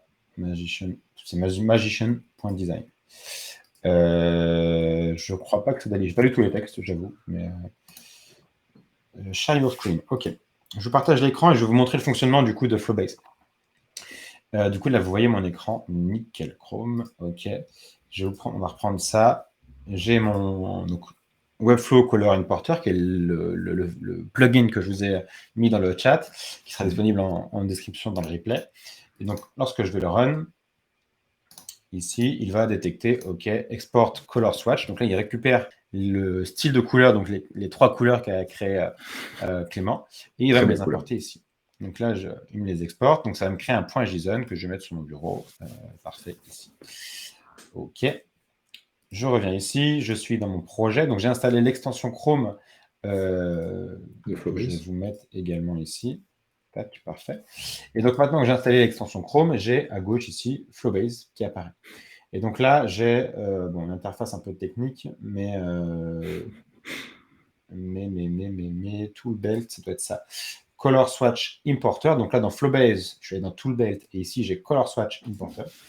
Je peux uploader ici. Donc je peux, vous voyez en dessous, hein, récupérer des palettes de couleurs proposées Ah, par Flowbase. Et je peux importer mon JSON ici, donc que je retrouve là. OK, Save Change. Il me l'importe. Mes couleurs ont été importées. Très bien. Je referme. Je clique sur mon body n'importe où. Et là, lorsque je descends ici dans mes paramètres de couleurs, je vais retrouver mes couleurs qui ont été directement intégrées avec leur nom. Et donc avec le nom 01 qui et vient donc de 02. Figma. Ah, ça c'est Voilà. cool ça. Donc ça, c'est assez pratique. Ça vous C'est très évite cool. d'avoir cette phase-là de faut tout rentrer à la main, récupérer les codes hexadécimales, etc. Vous voyez, je le fais en littéralement. Ce que j'ai fait il y a 2 semaines avec, avec Foodle Square. Ah ben voilà, là, tu vois, Ça tu aurais m'a pu gagner un temps ça m'a fou. pris 10 minutes d'aller faire des ronds et de mettre des couleurs. Ça peut Bon, j'ai être fait fait la assez. documentation, c'est déjà ça, mais ça m'aurait gagné Exactement. du temps. Exactement. Tac, parfait. Nickel, trop bien. Ok, pour finir, on a, je pense, 10 petites minutes pour terminer. Est-ce que tu aurais une liste de conseils? Donc là, on a vu euh, le transfert du nuancier de couleur, une liste de petits tips, tu vois, à mettre en place pour gagner du temps dans cette phase de transfert de Hmm. Figma vers Webflow sur Bah, les je pense assets. que déjà, il y a cette histoire de renommage dont on a parlé tout à l'heure. Ouais, Donc, renommer en batch tous les éléments qu'on veut exporter, ouais, créer les profils d'export qui vont avec, et du coup, tout se remet dans des dossiers, ce qui nous fait gagner pas mal de temps. Un autre qui n'est pas vraiment lié à Figma, mais c'est d'avoir un compresseur d'image directement prêt sur son ordinateur. ouais. Donc voilà, moi j'ai tendance à tout exporter et puis d'un coup tout balancer dans mon compresseur. Je pars me faire un Qu'est-ce café, je reviens, quoi. qu'est-ce que tu utilises dans le compresseur? Moi j'ai Image Optime. Je sais pas si- Ok, ok. Donc Ah, je voilà, vais ça montrer fonctionne Optimage, plutôt mais bien. ok. Ça fonctionne plutôt bien. Autre chose sur la partie, ça je pense que c'est important de faire un point, mais je pense que tu as dû déjà parler un peu de ça. Mais par défaut, lorsqu'on est dans Figma, l'export, là par exemple, je suis sur. Hop, si je veux exporter par exemple cette image, faire attention à une chose, les borders radius, parce qu'ils vont du coup s'exporter avec des borders radius. Imaginons qu'on ait un JPEG, on aura un fond blanc, c'est pas forcément ce qu'on veut partout. Donc si jamais on a des images avec des borders radius, on aura tendance à dupliquer cette image, la sortir de l'élément et enlever tous les borders radius pour avoir une image propre, nette, sans shadow. On voit aussi que certaines images, par exemple, c'est le cas pour celle-ci, elle est croppée et on a un bout blanc là qui dépasse. Donc, c'est pas forcément ce qu'on cherche à faire. Donc, on fait bien attention à ce genre d'éléments-là. Et ici, quand on va dans export, par défaut, c'est PNG. Parce que je pense que Figma a pris le parti pris de se dire que c'est accessible à tout le monde et que si jamais on voulait un sans fond, et ben, au moins on l'aura, quoi. Par contre, ça veut dire que sur une image comme celle-ci, le PNG n'est pas du tout pertinent. Il faudra Ouais. exporter en JPEG. Ce sera beaucoup, beaucoup plus léger, beaucoup plus performant sur Webflow. Donc voilà, c'est le moment où on aura tendance à renommer notre élément et l'exporter en JPEG. On peut aussi, ici, on a des multiplicateurs d'export. Je n'ai pas refait le test, à savoir que le multiplicateur d'export ne multiplie pas vraiment la résolution, mais nous donne surtout une image avec, par exemple, si j'en mets 2, par exemple, JPEG x 2. Là, on a le suffixe qui nous permet de différencier les deux images. Et si je les exporte, on va voir que leur résolution finale est. Alors, je sais, j'utilise pas les bons mots, je pense, parce que résolution. Ici, on voit qu'on est à 580 kilooctets, et la dimension, c'est 728 par 800.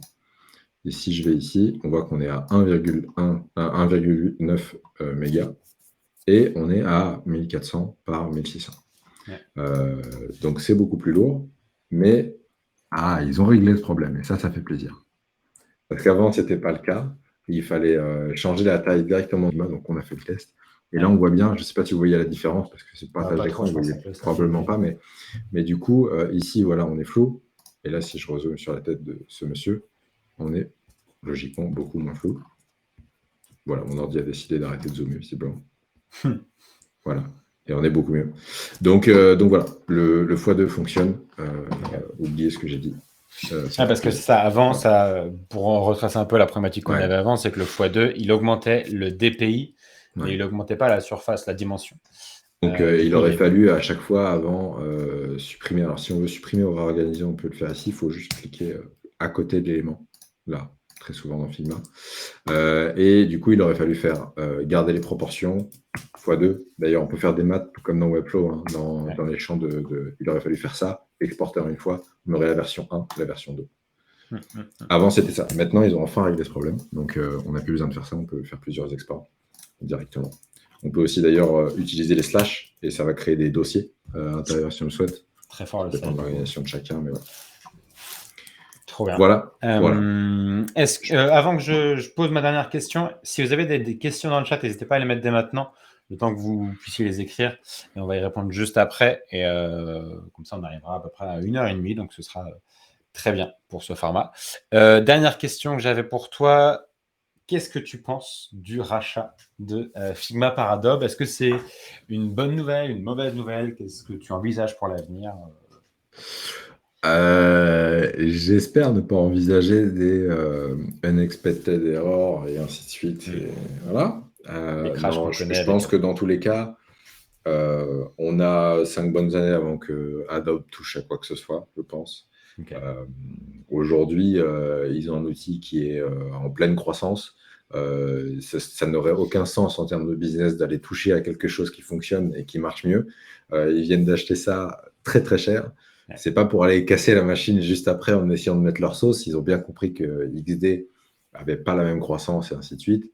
Donc au final, ils sont plus sur de la croissance par rachat et ils n'ont pas trop de sens à aller s'ajouter à ça. Je pense que beaucoup de logiciels, hein, tout comme Photoshop et ainsi de suite, se sont intégrés à la suite Adobe au fur et à mesure des années, parce que c'est très très vieux Adobe, et que à chaque fois qu'ils ont intégré ça, ça a mis beaucoup beaucoup de temps, parce que justement, lors des rachats, il y a beaucoup de gens qui râlaient sur le fait qu'ils ne voulaient pas se faire intégrer à tout ça, devoir avoir le Creative Cloud, alors que justement, on allait sur Figma pour la raison de ne pas aller sur le Creative Cloud pour beaucoup. Ouais. Je pense que ça restera séparé. Ça finira peut-être par avoir une promo ou si jamais on a une licence Creative Cloud, du coup, on ne paye pas Figma, ce genre de choses. Mais aujourd'hui, les modèles économiques sont très différents. Les cibles sont aussi assez différentes, les objectifs, donc ils n'ont pas trop de sens de changer, de faire un virage complet au moment d'avoir acheté ça. Surtout avec le bruit que ça a fait, ce serait un peu un scandale pour eux. Donc, pour moi, on a 5 bonnes années avant que ça bouge vraiment. Est-ce que c'est une bonne ou mauvaise chose? J'ai l'impression qu'apparemment, c'est plutôt neutre, dans le sens où ils se sont juste fait racheter, ça a juste changé le nom de la personne qui récupère le plus d'argent à la fin, mais à part ça, pas grand-chose qui est censé changer de base. Pour le moment, ouais, je pense que ça, en effet, c'est trop récent pour qu'il y ait le moindre effet en ce moment. Mais ouais, j'espère qu'on aura peut-être une intégration des outils de la suite Adobe dedans, un export possible vers After très facilement. Des plugins, des choses comme ça, ouais, probablement. Il faut s'attendre à une synergie, mais ça va mettre à mon avis beaucoup de temps parce que Adobe met quand même un peu de temps à développer quoi que ce soit. Hein. Ouais.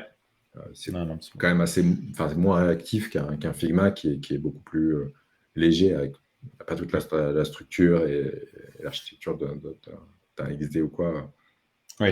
Je pense que c'est organisé totalement différemment comme entreprise. Même la culture d'entreprise est différente et ainsi de suite. Donc je pense que ça finira par toujours être perméable, mais j'espère juste que ça gardera même ce modèle de faire payer ceux qui ont des grosses équipes plutôt que les petits, parce qu'au final, c'est cool de laisser ça en libre accès pour tout le monde.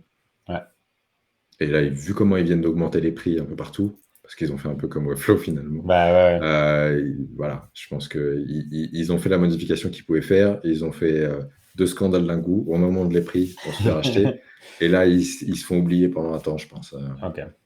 Mais il y a un gros focus sur la partie design system. Donc, si on doit parler de l'évolution de Figma de manière générale, un gros focus sur la partie design system et essayer de rattraper certains concurrents sur certains éléments et de s'intégrer beaucoup plus dans le workflow actuel des design systems, que ce soit pour les développeurs on parle beaucoup de design token et choses comme ça. C'est tout un autre monde, mais ils ont un gros focus là-dessus en ce moment. Donc voilà, j'ai hâte de voir tout ce qu'ils vont sortir parce qu'ils sont quand même très réactifs, hein, mine de rien. Ils ont sorti les sections il n'y a pas si longtemps, les gaps négatifs qui sont arrivés il y a aussi un mois et quelques.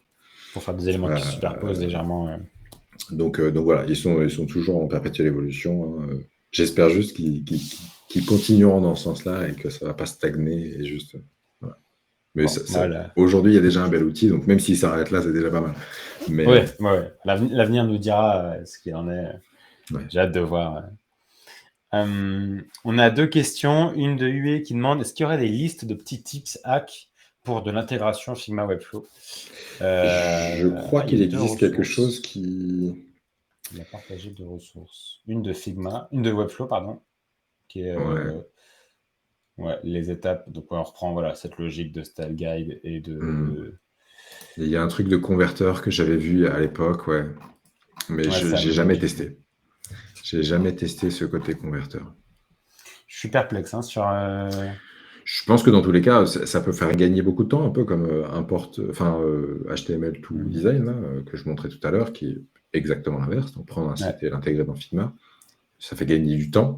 Ça ne veut pas dire qu'on a une maquette clean et responsive et ainsi de suite derrière, mais par contre, ça peut faire gagner pas mal de temps. Dans certains cas, ça peut être cool.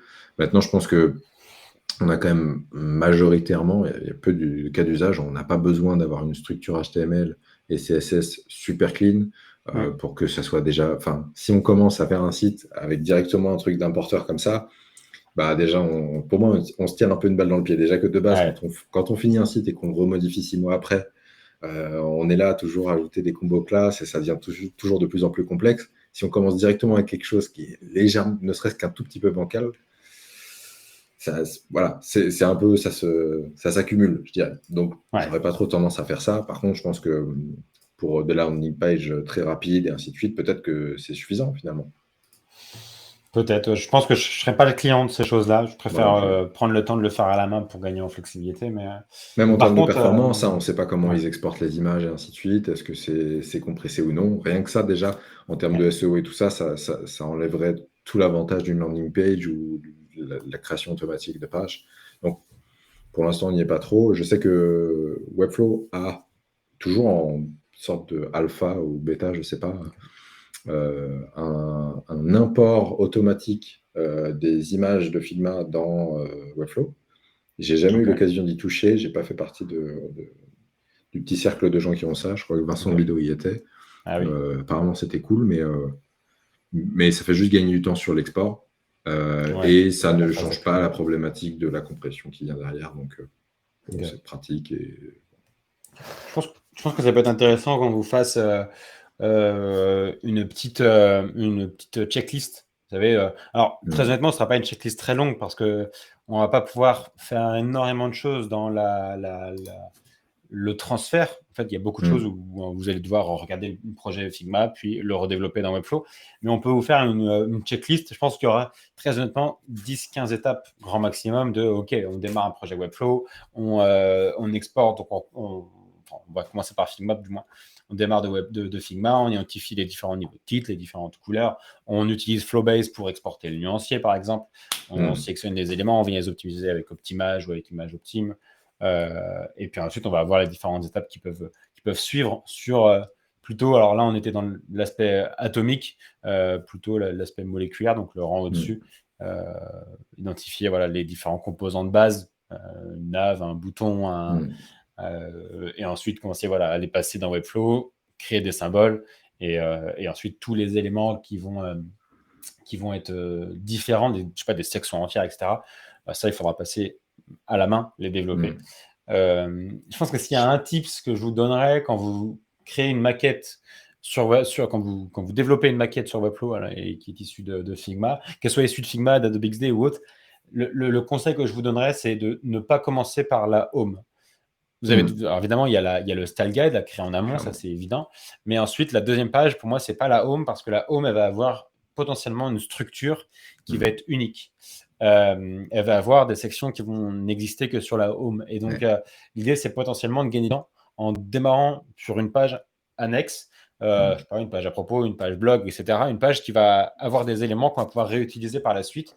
Et une fois que vous avez commencé à structurer, donc vous voyez, vous avez un symbole de nav, vous avez un symbole je sais pas, de footer, un symbole de newsletter, un symbole de.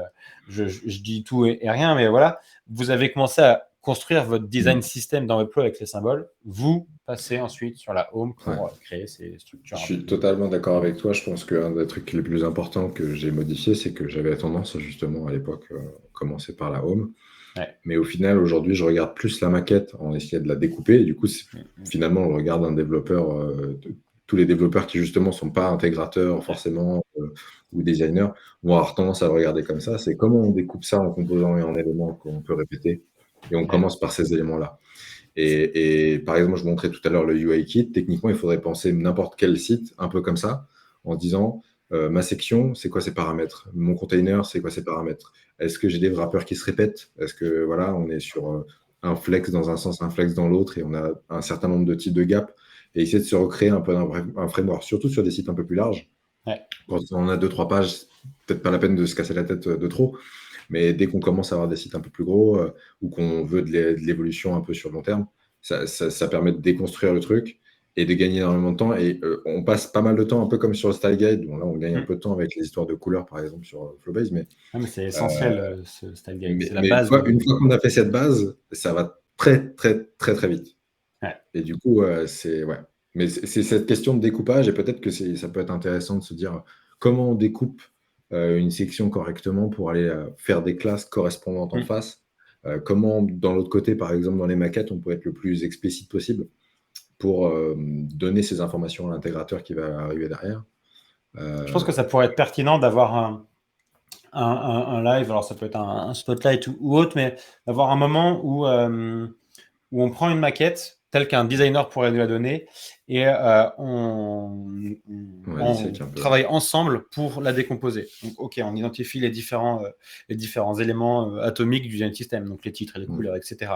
Puis on analyse un peu les structures qui se répètent dans nos différentes maquettes pour déjà commencer à repérer des choses qu'on va pouvoir symboliser ou du moins réutiliser dans Webflow. On travaille sur également l'utilisation du CMS, donc identifier les pages qui vont être dynamiques, quels sont les champs qui vont être nécessaires, est-ce que c'est des champs images, multi-références, tout ça. Et ensuite, démarrer, amorcer le projet côté Webflow. Je pense que ça peut être intéressant d'avoir comme ça un espèce de projet exemple pour faire cette passation Figma Webflow. Et c'est vrai que cette partie découpage, je pense que je suis pas mal sur le sujet du design system et ainsi de suite. Et chez les développeurs, donc pas forcément sur Webflow, mais on a tendance à faire des structures vides. Alors, je ne sais pas si certains d'entre vous connaissent un peu ce concept-là, mais on va construire une sorte de coquille vide et à l'intérieur, on va injecter du contenu. Et du coup, cette partie découpage, moi, ça m'a pas mal aidé dernièrement d'avoir cette chose en tête. C'est qu'on a plein de divs avec rien du tout dedans, mais qui ont une utilité de layout plus ou moins différent. Et du coup, ensuite, on intègre des choses à l'intérieur. Et du coup, une fois qu'on a ce set de classes qui nous permet de faire ces layouts, les side-by-side, gauche-droite, en haut, en bas et tout ça, on les réutilise énormément. Et ça nous permet aussi d'être beaucoup plus consistant dans tout ce qui est marge et ainsi de suite sur tout le site.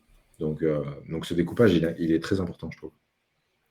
Et il y a. Ça fait un peu écho à ce que tu disais, mais c'est vrai qu'il y a deux approches dans le développement. Il y a ceux qui vont mettre des marges et des paddings à des éléments, à un titre. On va dire que tous les H2 et tous les H1, ils ont tant de padding, tant de margin en dessous. Et il y a une approche, je pense à Younes, par exemple, qui est un très bon développeur. On pourra en reparler, je pense que je vais essayer de le faire venir en spotlight, qui est un très bon développeur Webflow et JS, qui lui a une approche un peu différente dans le sens où il crée des divs vides qui ont des hauteurs définies.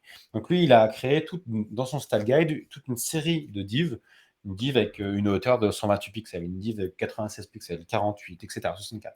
Et comme ça, il a toutes ces décompositions. Et dès qu'il ajoute un titre, tous les éléments n'ont pas de marge, et du moins de marge verticale, et il va ajouter un titre. En dessous, il ajoute une div vide. Il va mettre la classe, ça c'est la div, je sais pas, div vide 24. Et du coup, la div, elle prend une hauteur de 24, mais elle est vide. Donc pour nous, techniquement, Elle dans fait le ses rendu, espacements avec des divs, ok. il fait ses espacements avec des divs. J'en ai parlé un peu autour de moi, j'en ai parlé à Armand. Il y a des développeurs qui sont OK avec ça, d'autres qui pensent que ça n'a pas forcément d'intérêt. Je dirais pas que ça alourdit le site parce que c'est pas le cas. J'ai vu les sites de Younes, c'est clairement aussi optimisé que si on utilisait des divs ou des margins, du moins. Donc il y a un peu deux écoles là-dessus. Moi, je préfère mettre des marges. Moi, j'ai un entre-deux. Ah, vas-y. J'ai un entre-deux, c'est-à-dire qu'on peut très bien mettre une marge sur un titre, par exemple, et dire qu'on veut tant de pixels en dessous du titre pour être sûr que tout ce qui est en dessous a l'espacement. J'ai switché et j'ai fait un mélange des deux, un peu sur ce côté coquille vide, avec plutôt une approche un peu auto-layout et tout ça, où tout se gère par le gap. Et du coup, on a des wrappers qui ont juste pour un sens, entre guillemets, et un gap. Et du coup, tous mes espacements sont plutôt avec des caps, sauf sur les sections qui ont besoin un peu plus d'air et ainsi de suite.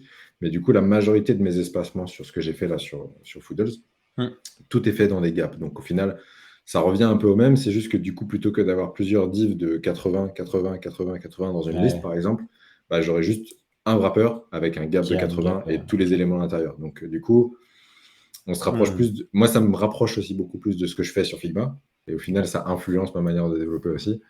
Donc, voilà. C'est intéressant. Même il y a FinSuite qui a l'approche du client first, avec pareil, avec des éléments. Je pense aux éléments padding global, qui sont des éléments qui viennent simplement mettre un padding entre mes sections, par exemple. Et donc, voilà, c'est une approche, là encore, de div vide, enfin vide en soi, de div dont le seul rôle est d'avoir un padding. Et à l'intérieur, on va mettre des éléments, des sections, etc. Il y a vraiment plein d'écoles. J'ai pas envie de dire que FinSuite le client first doit être la référence. C'est une très bonne nomenclature qui est basée sur du BEM, pardon.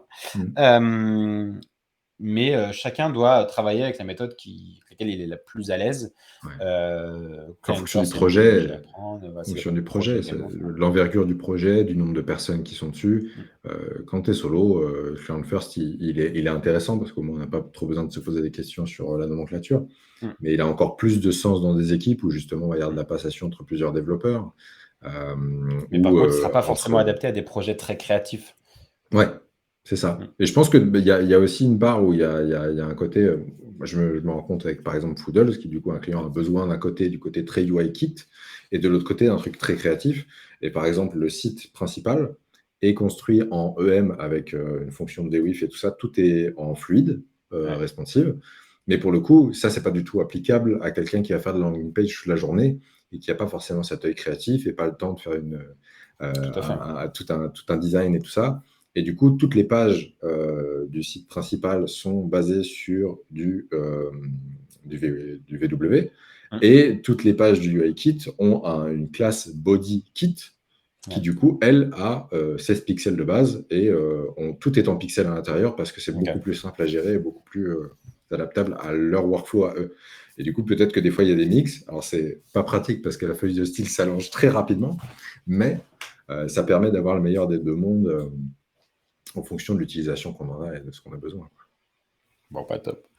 Je propose qu'on termine avec une dernière question de Marie-Lise qui disait dans XD, quand on exporte en mode développeur, le dev peut voir les différents états des composants. Un bouton avec effet over, par exemple, depuis peu. Est-ce que les devs peuvent aussi voir les différents états facilement? Je pense aux variantes.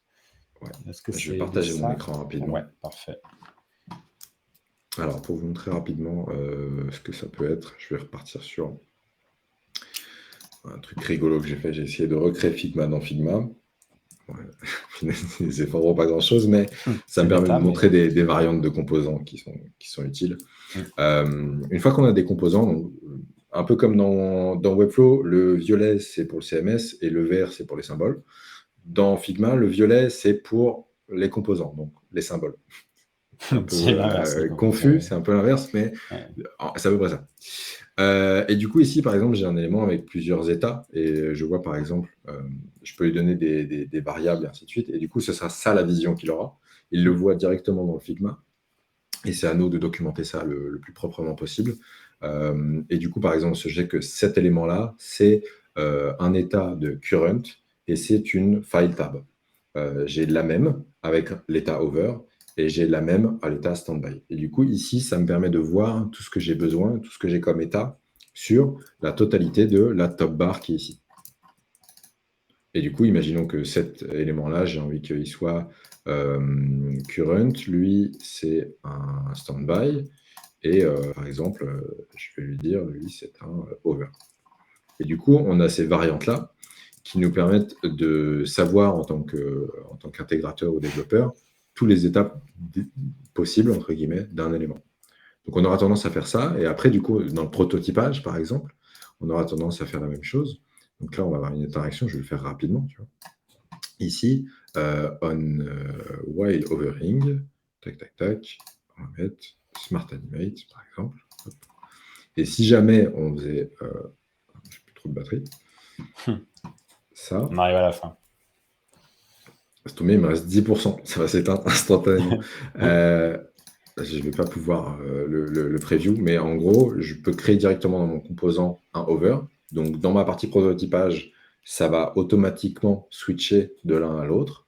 Et ça permet aussi aux développeurs de voir tous les états. Ça ressemble aussi pour certains qui ont joué avec, comment ça s'appelle déjà